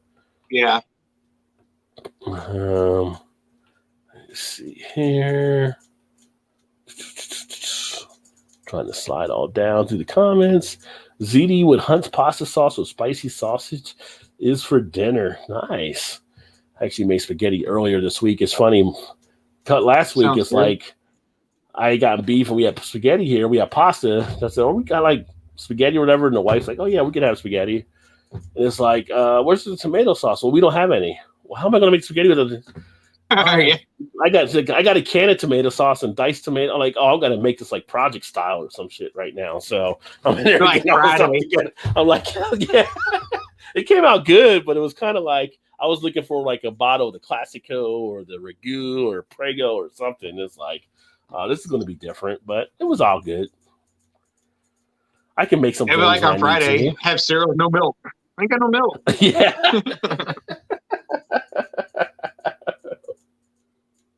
Put some water in it. It'll be all right. Like, yeah, Raiden was in the movie Big Trouble in Little China. Think about it, fellas. Oh. I do remember the Big Trouble in Little China movie. You're welcome, Rod. Just having some Coors Light tonight and having a break from those yummy moon juice. Yeah, you know what's funny? metalhead. I'm actually going to do a light beer series. I'm trying to figure out how I want to do it, but I've got Coors Light. I've got Milwaukee's Best Light, Miller Light, I think, and another light. So I'm trying to do it like the best of these 4 light beer in one video because they're all tall boys. And I don't really want to drink all the tall boys like one sitting. Although I probably won't. I'll probably just pour them out if I did it that way, or if I would do individual reviews. But I haven't decided yet how to do that. The best of these 4 light lagers I may do. He could do them all individual and then just do one total. Yeah. Yeah, that's true. It's in the air, baby. Pants are like prisons. Paul. When states allow business to open back up normally, can people still enforce stuff like wearing masks? Yeah, so some of the states are reopening stuff, but they're only like government type buildings. They're saying like things, but businesses, the states that I've been seeing, a lot of them have left it for businesses to actually decide if they want to have masks or not as optional. So yeah, that's what they're doing here. We got one of the Kentucky bars here that he was basically, if you're vaccinated, no mask, but you have to show the card showing you were vaccinated. And people were getting all upset about it. I'm like, then don't go to his business. That's his business. He's making sure, you know. I could get with that. Yeah. Like, I got no problem. Like, this is like, yo, showing your papers, blah, blah, blah. Like, it's his business. He can, you know, don't go there. Right. He's not going to miss you, I'm sure. I could see some venues like concerts or games or something going like, if you don't have a card, you can't come in. Yeah. And it'd be their right to do that, you know? Yeah. Right or wrong. I mean, I was thinking some apps companies were working on apps where you just have it on your phone, you know, your vaccination dates or whatever too. So that would be a thing to do for sure. It just doesn't faze me there. You should only have to vaccinate a certain percentage. No, I mean, anything. Well, that's true. That's the thing. They're trying to get it to 70% fully vaccinated. But what they're running into is people getting their first one and not coming back for their second one. And so we have like 70-something% have at least one. But I think totally vaccinated, I believe it's 30-something%, maybe 40. And so the 70 is a number they were actually shooting for, and that would have the herd immunity. But then you're even speculating. The thing is, you can be vaccinated, and we can still go end up getting it from people, but we don't get like supposedly the serious ailments like you would get if you weren't vaccinated. I was going to say, why is this made to be a bigger deal than like getting a flu shot? I mean, it's the same thing, right? I mean, you get a flu shot. You get a flu shot doesn't mean you're not going to get the flu, but it might lessen the severity of it. Pretty much in that regard, yeah, it's pretty much the same. And I don't know. I guess people are used to with the flu thing. Some people, I think, this was all put together too quickly, and then you have the conspiracy people thinking they're going to put nanobodies in you or something. It's just, well, I mean, there's no telling. I understand the quickness of it. It was quick, but that's the thing that people also want to make it way. I feel like people are trying to make it way more political than it should be or needs to be. Well, it's definitely political. Maybe I'm naive. Maybe I'm a sheep that I don't even. I don't know. I just don't see a big deal with it. I don't understand why it's such a big deal. People have their own reasoning for it, I guess you can say. But the thing is, like, people think it's short, but it really wasn't short. And they've explained this on numerous things. They basically have been built off of other stuff that has been similar to this. So they know where the strain kind of is, you know, when everything was coming out. So they were basically taking building blocks already prepared and stacking them rather than going back to square one and not knowing what to do. So that's why your time frame is totally different. But there's so much disinformation out there as well that cloud stuff, and depending where you're listening to or what you're reading, that's going to impact it, or even what people are saying in your neighborhood or your family are going to impact it, right? So there's just a lot of stuff out there, and it's kind of like, I don't know, there's a trust factor that people don't have with the government at times, you know, depending who you are. I mean, when it first came out, when it first happened, I was like literally about taking it myself, knowing the history of government experiments on people. until you do the research and you have Yeah, stuff like that, and you hear more. I knew you were. Yeah. So I don't know. Yeah, I don't know. I don't know. All those avenues are just so weird. Yeah, it's but it's definitely been politicized, and that's where it's at now. I think that's one of the biggest issues with it. What Roger is doing Scotch reviews now? Hello, just kidding, but no, I wouldn't know even where to start with the Scotch review. I do have some whiskey that I'm going to do some whiskey reviews on, but like they're like all bourbons, I think, pretty much. I got the Jameson Cold Brew, that's Irish, and I got the Moonshine, but most of them are bourbon. I mean, I could kind of do a review probably. I just haven't picked up any scotches to do so, but I'd give it a shot. I got some wine too. I'm going to start doing some wine reviews. I ended up getting like 6 bottles of wine through some wine club thing. Oh, you're right. Sign up for that meal. Yeah, hopefully you get it. I would love to see you win it, brother. That'd be awesome. Yes, cheers. And people wonder why the price of everything is going up. Nothing is free. No, they said there's no free lunch. Well, technically, I've gotten stuff free before, but maybe. There's been the notion of the Rod J deal out there. Not always free, but sometimes it is free. Everything's pretty much like normal here. Been for a while. Yeah, I haven't heard too much out of PA really. I think you guys have been doing pretty well with it as far as I've seen. I thought you got a free beer anywhere, Rod. Learn something every day. Not everywhere. Right, Chris. Exactly.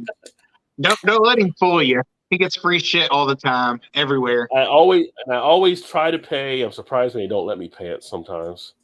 But I do. I always try to.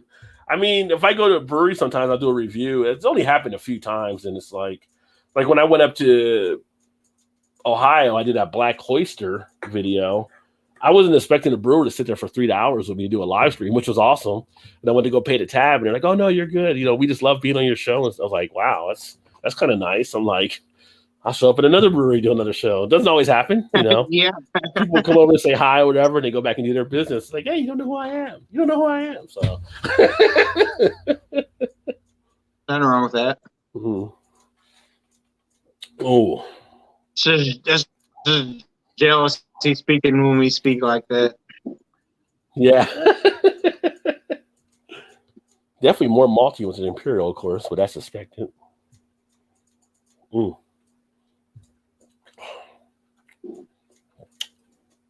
It's got a pretty good balance. That malt just kicks in for the higher ABV.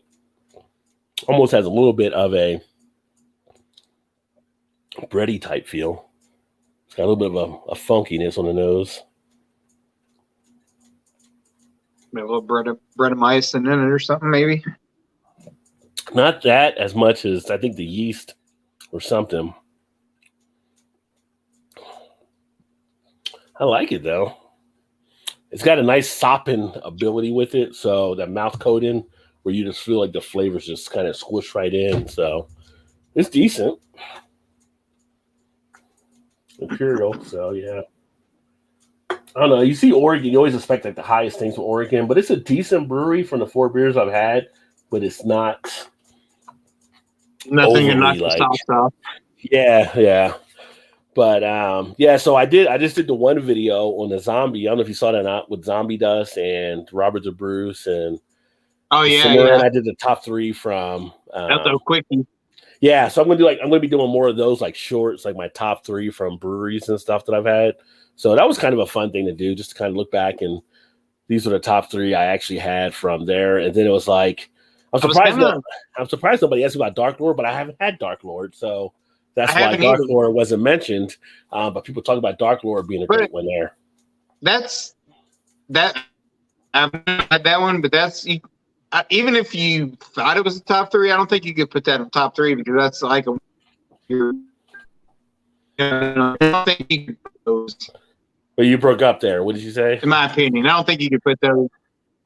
Well, a Dark Lord is a once a year beer.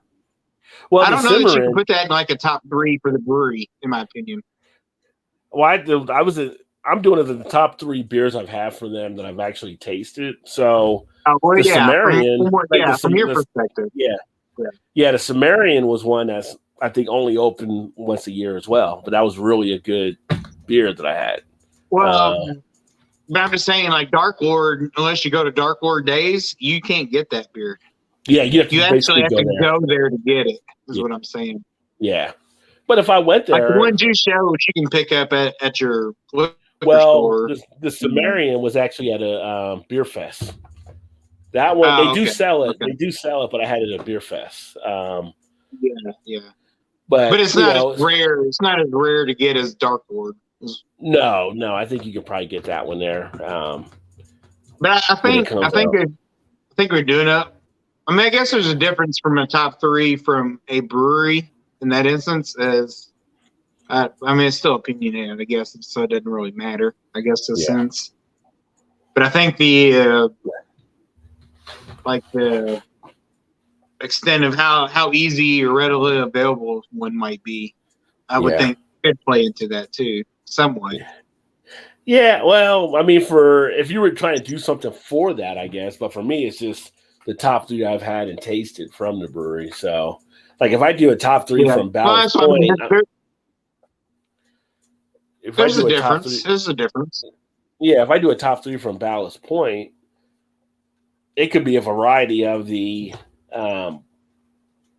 Victory at Sea that you don't see everywhere. But that's just one I've had that was really awesome. So, yeah. And then, that makes sense. So I want to do that for some of the other breweries. I don't know if you saw the one short I did with the Big Bad Baptist beers. I got to open those up at some point. That was another one I just did. Had any of those? I haven't opened them all yet. No, I just did a lineup video with all the ones I have for that one. I was kind of pissed at myself because West Sixth had so they have a snake cake series that they do. And up until a couple of weeks ago, they had like a German chocolate snake cake and a peanut butter one. And I was going to go get it that weekend, and they already sold out of the peanut butter one. And I was so mad. I was like, damn it, I knew I should have went and got it, and I never did. Yeah, peanut butter is hot for the beer world now. A lot of people are doing the peanut butter. A lot of people are really digging those type of peanut butter flavors. Free instead of 6 cents a case. 6 cents a case, I would take it. Yeah. Scotch on the rocks are neat. Usually, I like a lot of whiskey neat myself, but there are some whiskeys that I guess the ice or that water in there can actually help to intensify the flavor as well. So some people definitely like them on the rocks. Screw your autocorrect. fat finger, small keyboard ball. Cool, can't wait. Yeah, definitely. Do I get multiple lotto entries with multiple dealer shots? I'll be G5 connected 10 times over for the dough, son. Oh, just keep entering. Sorry, I've been busy this afternoon and missed most of the show. No, it's all good, homie. We just here having some fun and talking about the various things, JV. Get this nitro. So Ryan is Dresden, Ohio? Yeah, he's in Cincinnati. He's up here where I am. So yeah. Oh, okay. All right. And for a few years we used to work together. That's where we actually met, and then we just hit it off, hung out, done some different things, and we're gonna get together for some beers and stuff. So next time I'm in town in the area, we go out for a beer together. Well, like next year when they bring the beer fest back, we'll all have to go together up there and hook up and have some fun. Oh yeah, so like that, a big crew for the beer fest would be awesome. Guinness Nitro, awesome. Even 5.5 is awesome stout, and milk stouts go down easily. I love malty beers, and warm old tastes like corn whiskey. Nice. Yeah, I like the Nitro. I've always been a Guinness fan for the most part, but it's just when I had the Forward Extra Stout, it took it to a different level for me, and you definitely have that taste comparison now when you put them together. But I'll still drink the Guinness Nitro. Prego is on there. Is on there or is in there? Cereal and water a few times, not good. Put some water in that. If you were living with Craig's Pops, that's what you'd have to do. Yeah, that's right. No kidding. I know those multi-chocolate porters and stouts, some are lighter than heavy multi-beer. I had, and Beast Light is my fave. Yeah, so I have a can of that which I haven't had a Beast beer. I don't think. Beast. I take that back. I've done the Beast Ice. Like I did a review on that for the channel a couple years back, but before that, it was years since I've had it. I remember the Beast Ice not being that bad though, for being ice beer. The least worst of these light lagers. There you go. That could be a title. I take it the other way. Right, if you have butter, flour, or milk, you could have made bacamel for your pasta. I don't even know what that is, but I may have to look that up. I don't think we did have butter, flour, and milk. I guess I could have done that, but that would take some work. No, bechamel. That's easy. That's not hard. You've done it before? I've never even heard of it. Really? It's kind of like the fried bologna thing. That's kind of like a base. If you do like a homemade macaroni and cheese, kind of do those and then add your cheese into it later. Get your like nice cheesy. I've never soup, but never done that. Learn something new every day. That's always a goal. There you go. Natty Light tastes too much like cereal grains. Maybe have the Natty Light with cereal. If it tastes like cereal grains. There you go. Lucky Put Charms. Some Fruit Loops. I say Lucky Charms and Natty Light. Compliment for Natty Light. Oh, yeah. You like cereal grains. Most of my family had it yet, and I've never been sick to my knowledge. I don't get flu shots either. Well, Paul, you live in the woods away from a lot of people. Paul, I never had a flu shot until last winter, so that's the first time I ever had one. Yeah. I never get the flu, even when I wasn't getting the flu shot, but I get it just because. Me neither. Yeah. Yeah.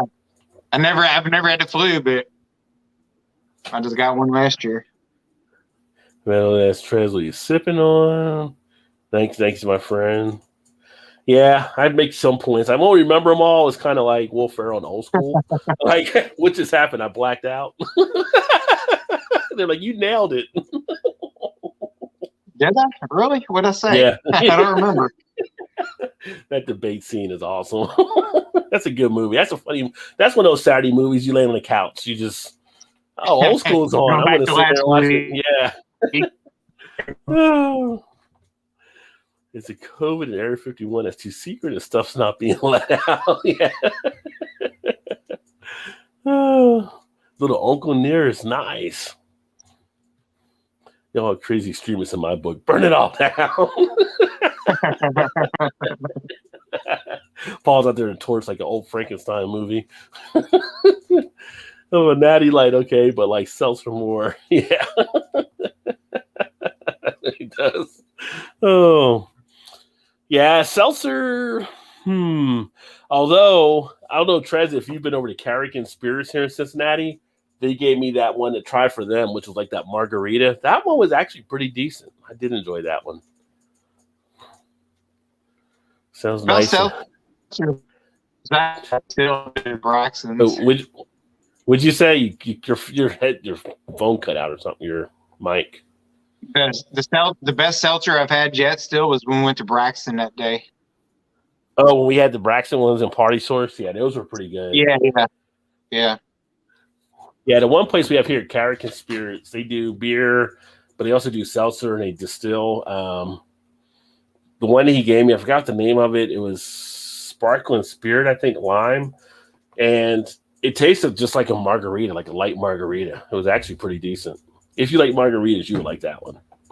Sounds nice having a Coors Light. We'll get some craft beer later on. And Devil's Ale, my fave, 5.5 APA. Trusting government is far from normal. Yeah, this was tax week, too. I had to pay the taxes this week. That always sucks. I've been in some dark times in my life. I still have never bought Natty on purpose. Not even on a dare. Yeah, right. No kidding. George Clinton funky. There you go. Middle of the night, you should grab some Uncle Nearest. It's smooth, a nice drink. I need to actually check out Uncle Nearest as well because I've always heard good things about it. There's such thing as too much malt. I mean, it depends on your palate, I guess. I mean, some people may not like overly malty type stuff. I mean, your depending on what they may be, your different styles that kind of feature malt more than over hops. All depends on what you like, I guess. I've never had anything where it was too malty. Drink whiskey, malt liquor, stout, poured a cheap wine, Imperial lager, and my favorite local beer, Hop Knot IPA, $2 for a pint. Very nice. We got a place over here that's Buffalo Bob's, and you get like a 25-ounce beer for like $4.25. And Treswell, like Rheingeist, the Truth, stuff like that, they'll put like $4.25 for a 25-ounce of this. All right, I'll have a couple of these, and you're like, oh, I'm feeling good now. Yeah, sure. Yeah. Is Braz Tachiki? LOL 6 away for 2 wheels. I've never had Dark Lord either, but fuck the hype. I'm not paying $100 a bottle online. Yeah, I know. Yeah. Dark Lord Day is kind of a crazy day at the brewery. I've seen like some of the photos and stuff like that there, but yeah, I haven't had it either. But I would like to go. Yeah, it's an all-day drink fest. Yeah, people get hammered. Hopefully they carry in Arizona. I'll look for it. Malt liquor, label out. Yeah, that's another part of the rules. Malt liquor got to be on the label, and the label has to be out where people can see it's malt liquor. They're sticklers for the rules in DC. It, and the blueprint, right? Yeah, so metal. Should be in the Zona. 6 cents a case. Yeah, don't you buy that one. Not far off from it, though. You do a couple videos about deals, and everybody thinks you're robbing the bank there. Look for tomorrow. I'm on vacation, and might get Sex Panther. Someone thought was trolling about Sex Panther, and yeah, real double chocolate beer at 6.9. Yeah, it is. Yeah. Oh, hell yeah, bros. And I hope you can get a great vacation in too, Metal. Are you going anywhere fun, or are you going to be kind of a staycation? What's the best peanut butter beer you can think of that you've had? It was one from Tailgate Brewery. I'd have to pull up my phone to think off of Untapped, but the best beers I've had from peanut butter, I like the Sweet Baby Jesus from DeClaw, but Tailgate Brewing has been the best brewery that's done peanut butter beers. And probably they're at Nashville, Tennessee. Probably for me it was Omni Polo. Which one? Would you remember which one it was? I'm trying to think of. Omni Polo does good beers. Kind of like had the smiley face on the can. I can't remember the name of it.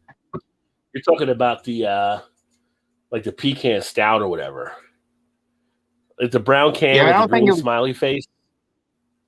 Yeah, but I don't think it was a pecan stout, though, was it? It might have been. I don't know that it was technically a peanut butter stout, but it tasted straight up like peanut butter. If it's the brown can with the green happy face on it, yeah, that one was a very good. That could be you know what? That would probably be the best one. I remember that being peanut butter, but I haven't had it for like a while. Yeah, I remember giving that I think I got like a 4.75 on Untapped. Yeah, that one's probably easily for me the best peanut butter flavored beer. And I'd say close second, and I can't remember the name of it, would be one probably from Hoppin' Frog. Oh, Hoppin' Frog's got some I can't remember which one that was. Was it one of the Toad beers, you think? Yeah, I've got a few of those downstairs, too. Yeah. Well, God, what was the name of it? I had several of them, but they were really good. Really good peanut butter. Speaking of peanut butter, one of the big bad batch beers I got, the peanut butter cup. Got that downstairs. I got a drink. And there's another peanut butter one they have too that I got. The Natty Light was a savior to all us college students at Thomas More. That is now Thomas More University. We were broke as hell. Yeah, in college, Natty Light, Back when I was in college in the 90s, it was Milwaukee's. Milwaukee's Best was like the cheap beer to get and people could afford. Actually, back then, MGD was real popular too. I don't know if people still drink that or not, but that's when that came out. We would drink a lot of that. I've really seen a lot of people drinking that. Yeah. I think it's had its run out there for a lot of people, but in the 90s, that's when it was popular. MGD, Milwaukee's Best. We were close to PA, so we would get like Stroh's and stuff back then as well. I think what else we get. Yingling we would get because we would get that from PA since we were in Morgantown. Red Dog. We would drink Red Dog back there in college as well. That was like Red Dog. yeah. I drank Red Dog and Rolling Rock. Lighthouse for a long time. Rolling Rock was another one we would drink a lot of. And then we'd have grain and punch parties. Everclear. Oh God, Jungle Juice. Yeah, you get messed up on that. Anyone drank Earthquake High Gravity, and it tastes like green jelly rancher. Did you do the Earthquake that time? Or did Shannon have Earthquake? Or she had Hurricane? No, she had Hurricane. Hurricane, yeah. I haven't done the Earthquake one. I thought about doing a series on Earthquake and Hurricane. I did that Four Locos. It was like, I don't know why people would want this, but one was better than the other. I can't remember which one was better, but yeah, the first Four Loko was like, oh, this is like wet cardboard. I don't know what's happening. It's gut wrenching is what's happening. Yeah. Tonsils are like, are you fucking kidding me right now? Are you gonna really drink this? Stomach's like, no, please stop. You're like, yeah, but it only cost me $1.25 for a 15 ABV. They're like, call downstairs, tell him we want him to throw up in about 10 minutes. Better reserve a spot. Yeah. Staying home, Rogers, enjoying myself gaming and getting back to all different games. Nice. Right now, Biohazard 4 and hope they get remake. Nice. Well, I think you already joined me, if not, on the Raj Gaming channel. So I'm doing some gaming stuff there too. But that's nothing wrong with that, kicking back for a little bit and relaxing. I'm going to get back into some of the other games that I got and not just play Call of Duty all the time. So hopefully get some more stuff up on that. That's what my coworker said. Drank when we went to college. Yeah. Ever 40 hands with boys was fun. That would really get you lit up. Although when I was in college, it was more like the funnel and the keg stands and the bongs, all kinds of stuff there. So shotguns. Yeah. We gotta beat the party. Yeah. We gotta beat the party in 15 minutes. Well, let's shotgun a couple beers real quick. All right. Yeah.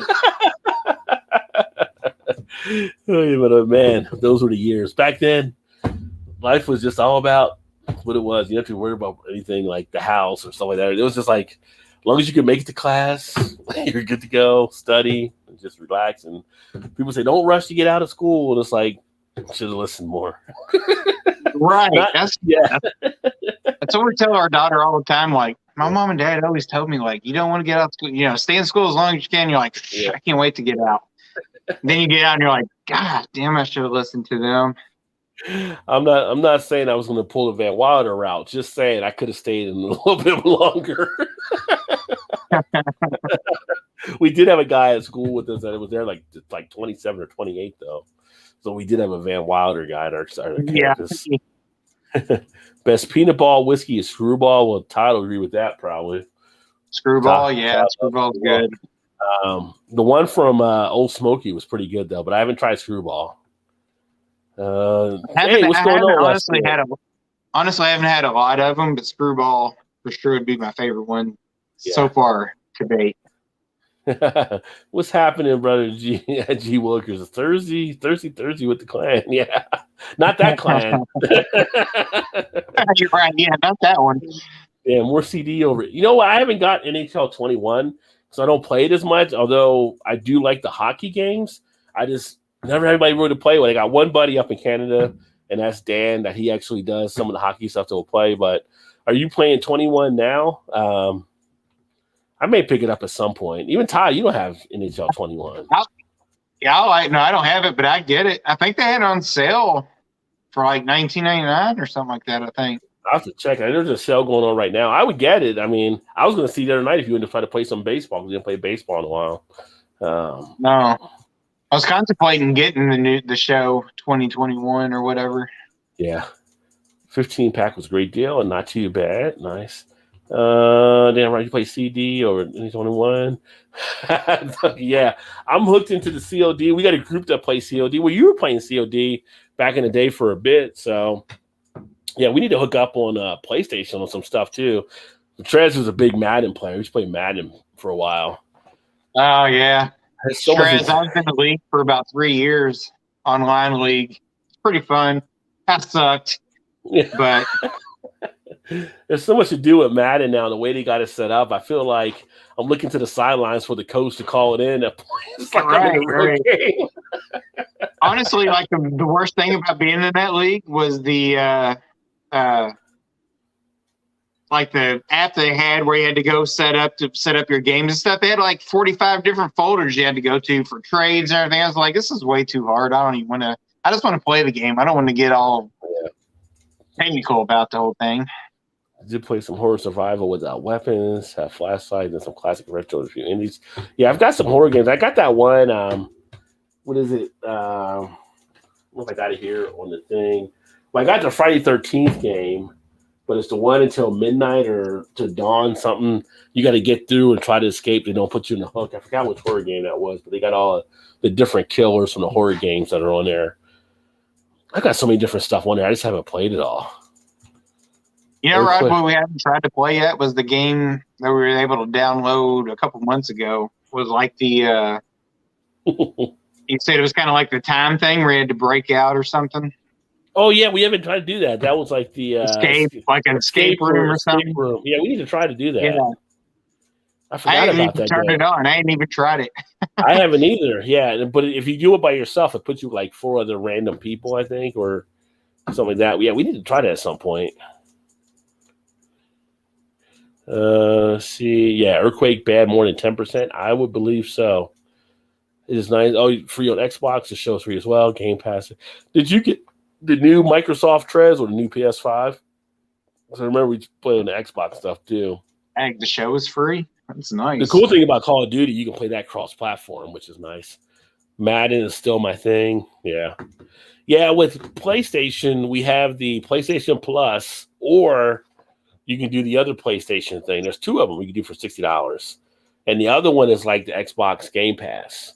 And they have free games on there you can play as long as you're a Pass member. And I think the show might be free on that one as well.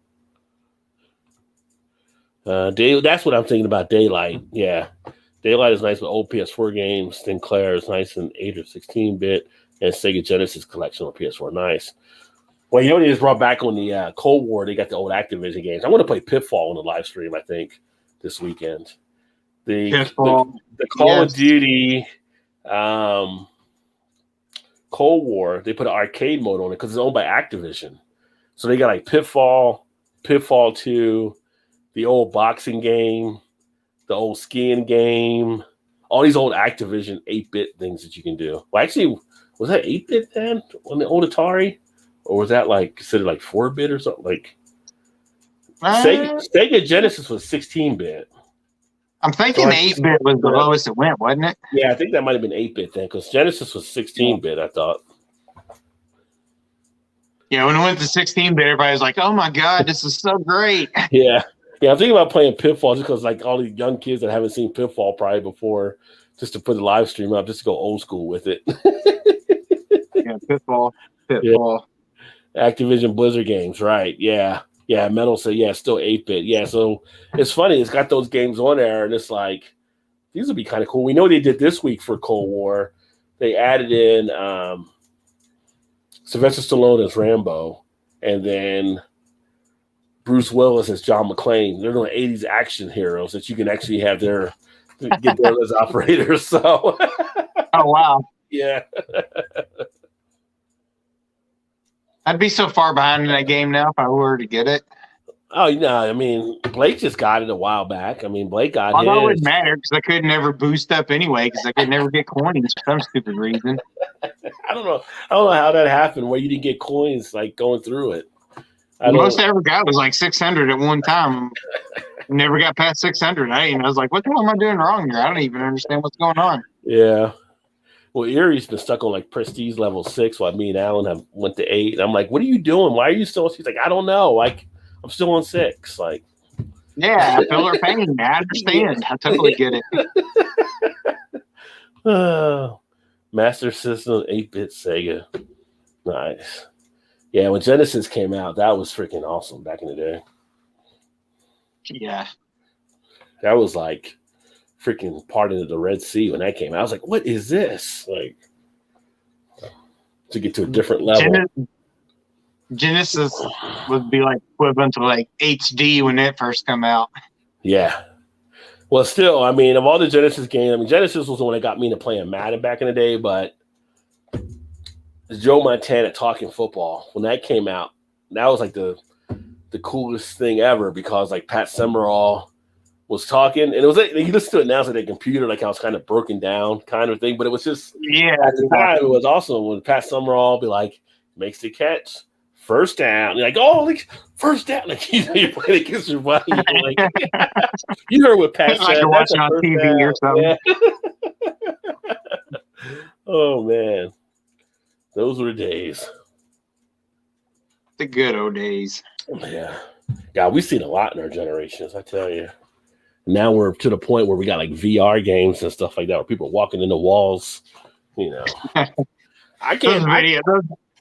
Those videos are so funny. As far as like seeing stuff and being a part of stuff, I can't think of any generation that's had it as good as like Gen X has had it. Like, as far as the stuff that we've seen come and go and stuff we got to experiment with, I mean, you come into stuff now when you're younger, you're getting different stuff with the video games and things like that and stuff. But it's like the same point. It's kind of cool because we've seen the whole lineage of them, right? Just like we've seen the lineage of vinyl records, you know, coming off the 8-tracks, the vinyl records, the cassette tapes. Yeah. We've seen so much of technology. We went to seeing from floppy disks to little USB type things you pop into your computer now. So we've seen so much.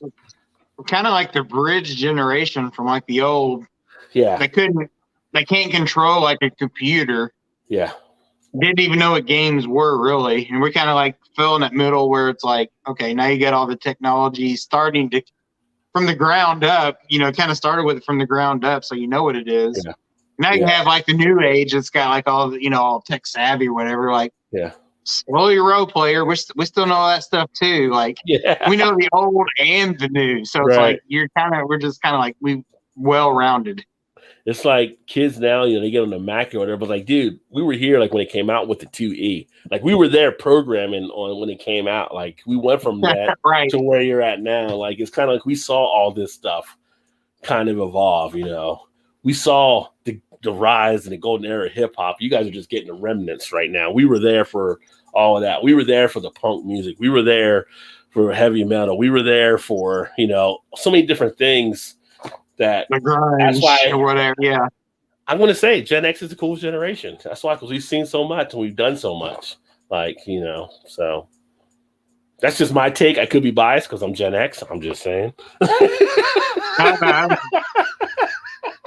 I can't disagree with you. Yeah, I disagree with you. I just feel like, you know, we were there to do a lot of that stuff and have a lot of that fun. And, you know, it's just, you know, we were kind of probably one of the generations that didn't have to go through school with a concern even as much. Like, think about it now. Like, if you're a young kid, the stuff they have to face and these drills they go through. And to think about our parents, they had to go through drills like for nuclear type stuff where they would do drills. Like, we never had to really go through drills in our schools. We were like that one generation that could deal with a lot of that stuff. It's just, we were, you know, I felt like it was a great time that we actually were born and came through a lot of the different things that we saw and able to take a part of, you know, things that kids can't do nowadays that we did, you know, riding in the hood of your buddy's car, you know, through the neighborhood as you were cruising, just, you know, talking to chicks or whatever, or riding in the back of a pickup truck, you know, having stuff like that. Right, just with a helmet, you know, 3 people in the front seat. You can't do that nowadays, you know. So no. I'm not even sure most cars you can even get 3 people in the front because they only like bucket seats now. Like, what do you mean there's a middle seat you can sit? Yeah. You're like, yeah. Which is funny because you watch like movies, there's like 3 people in the front seat and like nobody's in the back. Like, why isn't somebody in the back seat? Well, back then that's how we rolled. Everybody was in the front seat. So, oh man, it was just a different. I remember as a kid, my mom and dad had an old like Impala, Chevy Impala. They used to ride back in like the kind of like in between the window, you know, like in the back seat. Where you lay down when the window goes up. But that thing was so big, you could lay down inside that thing. Like, back then, you didn't have to wear seatbelts or nothing. It wasn't no big deal, you know. Right. They'd climb around back there, you know, whatever. Yeah. Like, now, you couldn't even Well, one, you couldn't have, they're also aerodynamic, you couldn't even fit back in there. But yeah, I mean, just the different stuff. I mean, it was just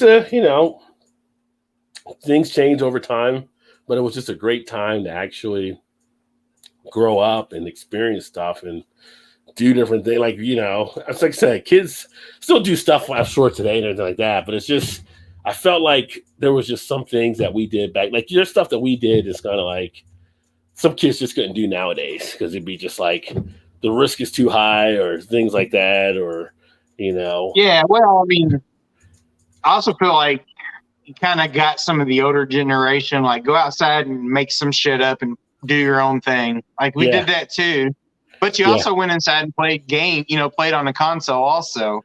Yeah. Now today, like the kids today is like, go outside and do what? There's nothing to do outside. Yeah. Well, make something up. Well, I don't know what am I going to do. I don't know what am I supposed to do. We'll just go back inside and mess around on our phones or on our computers or whatever. Like, okay, like there's no like in a sense, there's like no imagination to create your own shit. You know what I mean? Like, make your own game up and have fun. Just have fun. I mean, we would do stupid shit. I mean, we were like boys running around doing stuff, but we do stupid shit like there'd be like 8 of us outside and we'd be like rock fight or whatever. It'd be like 4-on-4 throwing like. Who throws rocks at each other? Well, that's the shit we would do just for the fun of it, It's just something to do. Just something to do. Oh man, it's just hilarious. I might have told you this before. I even said on the show, like, I don't know how long ago it's been. It's probably been 5-6 years ago. I was leaving my mom's house one day, driving down the road, and there were like 2 or 3 kids in the street throwing a football around, like playing a game. Actually pulled over. Well, I didn't pull over. I just rolled my window down and was like, I'm so glad to see you guys out here like playing in the street. Like that's what I used to do as a kid. You throw football in the street, play wiffle ball, whatever. Yeah. They're probably like, who's this old dude like stopping? Like I ain't getting in your car. I'm like, I ain't asking you to get in my car. Like I'm just trying to say like it's nice to see you outside doing something that doesn't have to do with like technology. You know what I mean? Like come home with Coach Shannon and she's like, that's kind of creepy. I'm like, I didn't even think of it like that though. I was just like, so happy to see kids actually out playing in the street or doing things, Kids like stranger danger. Stranger danger, yeah. Like no, I can remember like back like when I was, I don't know, I was like when I was an older kid and we had the younger kids, but I'll be like 13 or 14 and the kids be like 8 or 9. And we used to think back then, like, kids that want to play football or something like that and everything, but the teams were like, so we had a thing called like a steady quarterback. So you were quarterback for both teams while the kids were running around. And, that was kind of, you just don't see a lot of that out there now. It's just like, the different things. We always have, like, it was odd teams. So you have like 4, 9 players. So it'd be like 4-on-4. I'm all-time QB. All-time QB is what we called it, like all-time QB. So you quarterback for both teams. Yeah, it's like, but it'd be like riding home on the school bus. If it was baseball season, where was the game of football or tennis ball going to be? Yeah, basketball season. All right, I'll meet you guys at the park, and it'd be, shit ton of kids there. You'd have to wait. If you won, you stay on the court. If you lost, you stand out and get your next 5 and wait for the next game. Yeah. In football, you'd find a yard you go play in or, park or something. And there wasn't no touch football. It was like, let's play tackle. Let's do the real thing. Yeah. I mean, I don't even know if kids still play Kill the Man or not, but that was like a great activity we'd have. Oh, yeah. You just play Kill the Man. Okay, here's the end zone. Here's the end zone. Throw the ball. Whoever gets it, you just start it off. And there was a different name for it, but I'm not sure you could say it nowadays. Probably get flagged. but that was just the stuff that you did. It was just, it was fun. But away from just the activity stuff, just technology and all that kind of stuff that we saw, and it's just been, it's a great ride that we had as growing up in our generation, I think. So, yeah, for sure. Yeah, for sure. And it's like, that was definitely days you go out and be like, okay, you get up at breakfast time, lunchtime, and you go out until it got dark. Come home when the street lights come on. Street light, come on, be home before the street light's on. That's one of the funniest. Parents would never like even check on you. Like, where are you at? They're probably home. Like, kids are gone. Let's go in the room. There was a movie. I can't remember the name of the roller skating movie that Little Bow Wow was in back in the day. It was the skating rink that was shutting down. What was that movie? God, I don't know what you're talking about. What the hell is the name of that?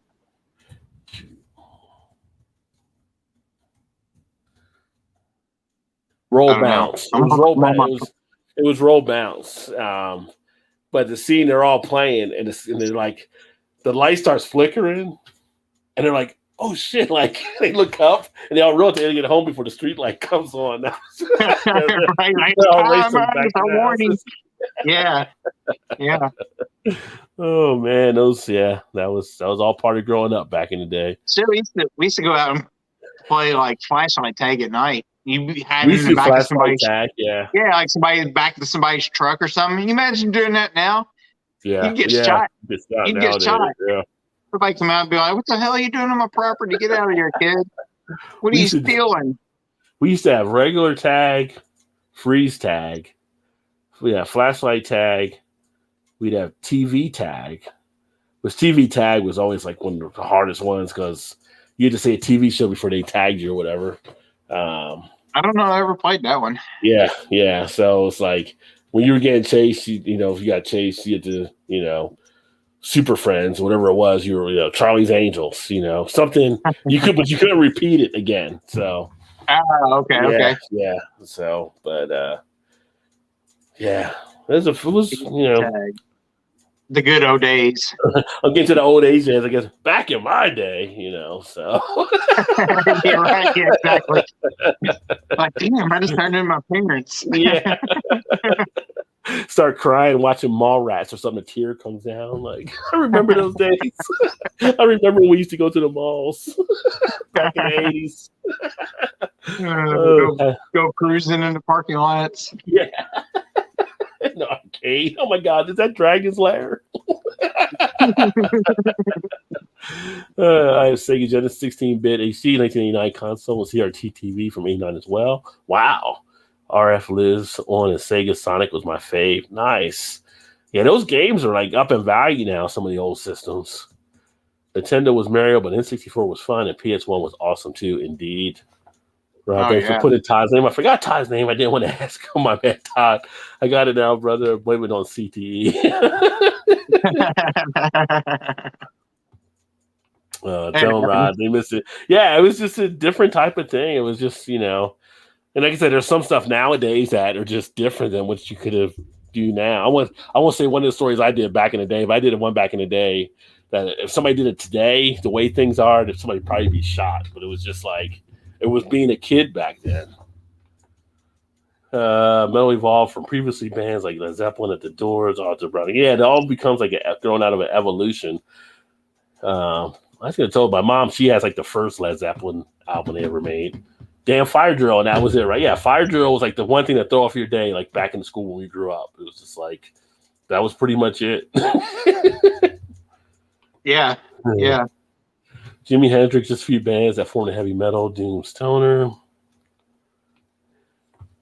Good point. Metalhead. Exactly, Todd. Yeah, damn, those rocks hurt, right? Rockers are still a metal all forms, even Smoke the Greens, Drink Beer from the Boys on here. Black Sabbath was 3 subgenre. Then mid-70s made Doom openly toward 80s and 90s.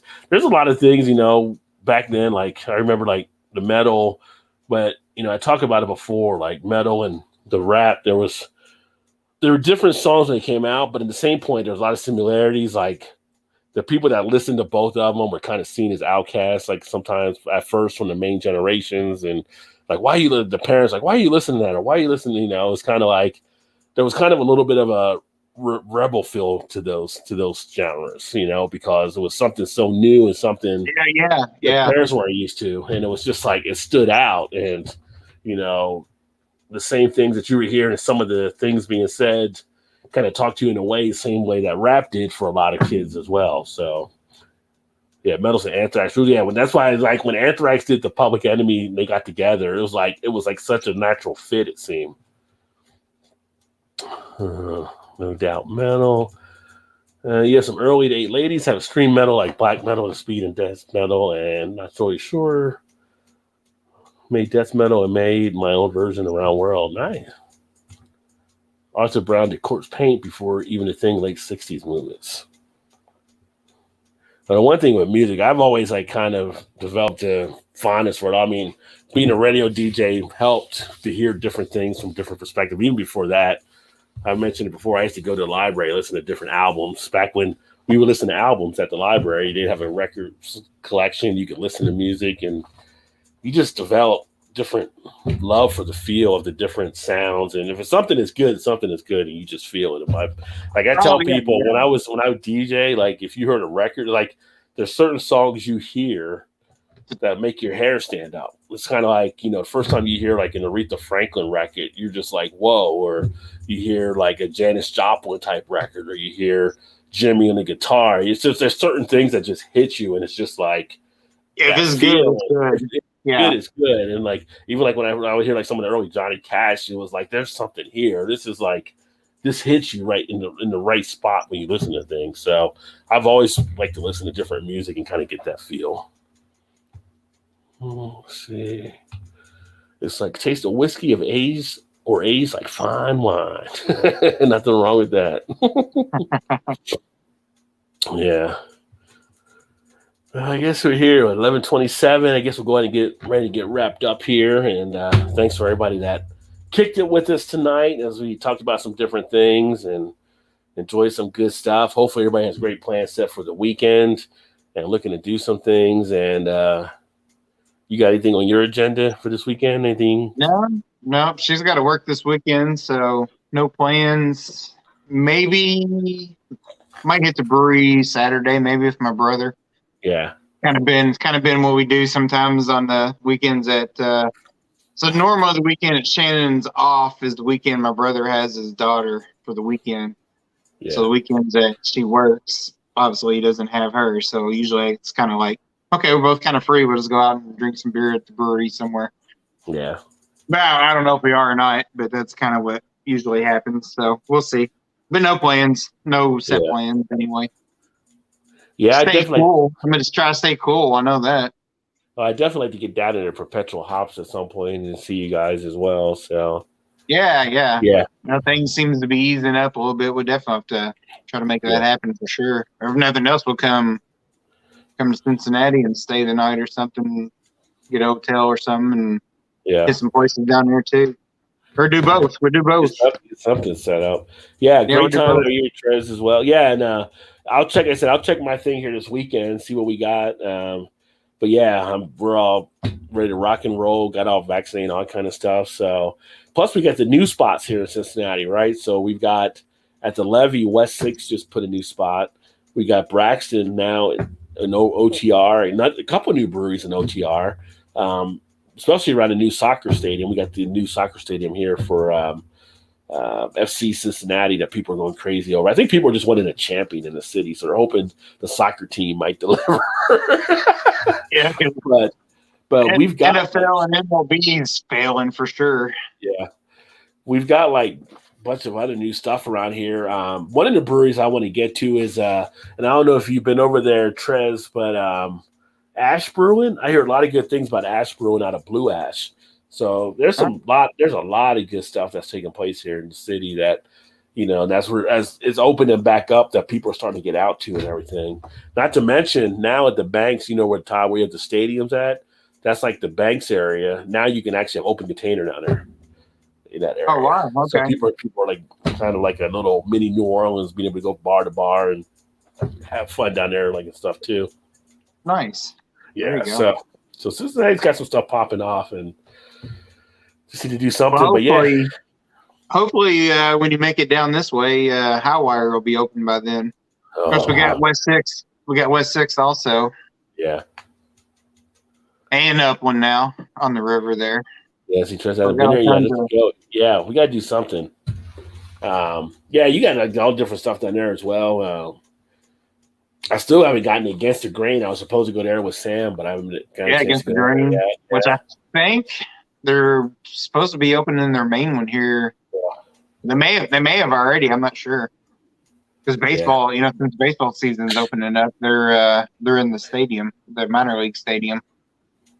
Yeah, I looked on our thing. I didn't realize 450 North is just like 2 hours from me. I didn't realize it was that close. Yeah, I was gonna say it's only 68 miles, I think, from my house or something like that. Yeah. So we need to do something, and then. Oh yeah. Well, definitely come down here. We'll make it a point to go up and hit 450 and Taxman. Because I'd like for you to check out Taxman with all the builds and stuff. Taxman would be awesome to hit and stuff too. Yeah.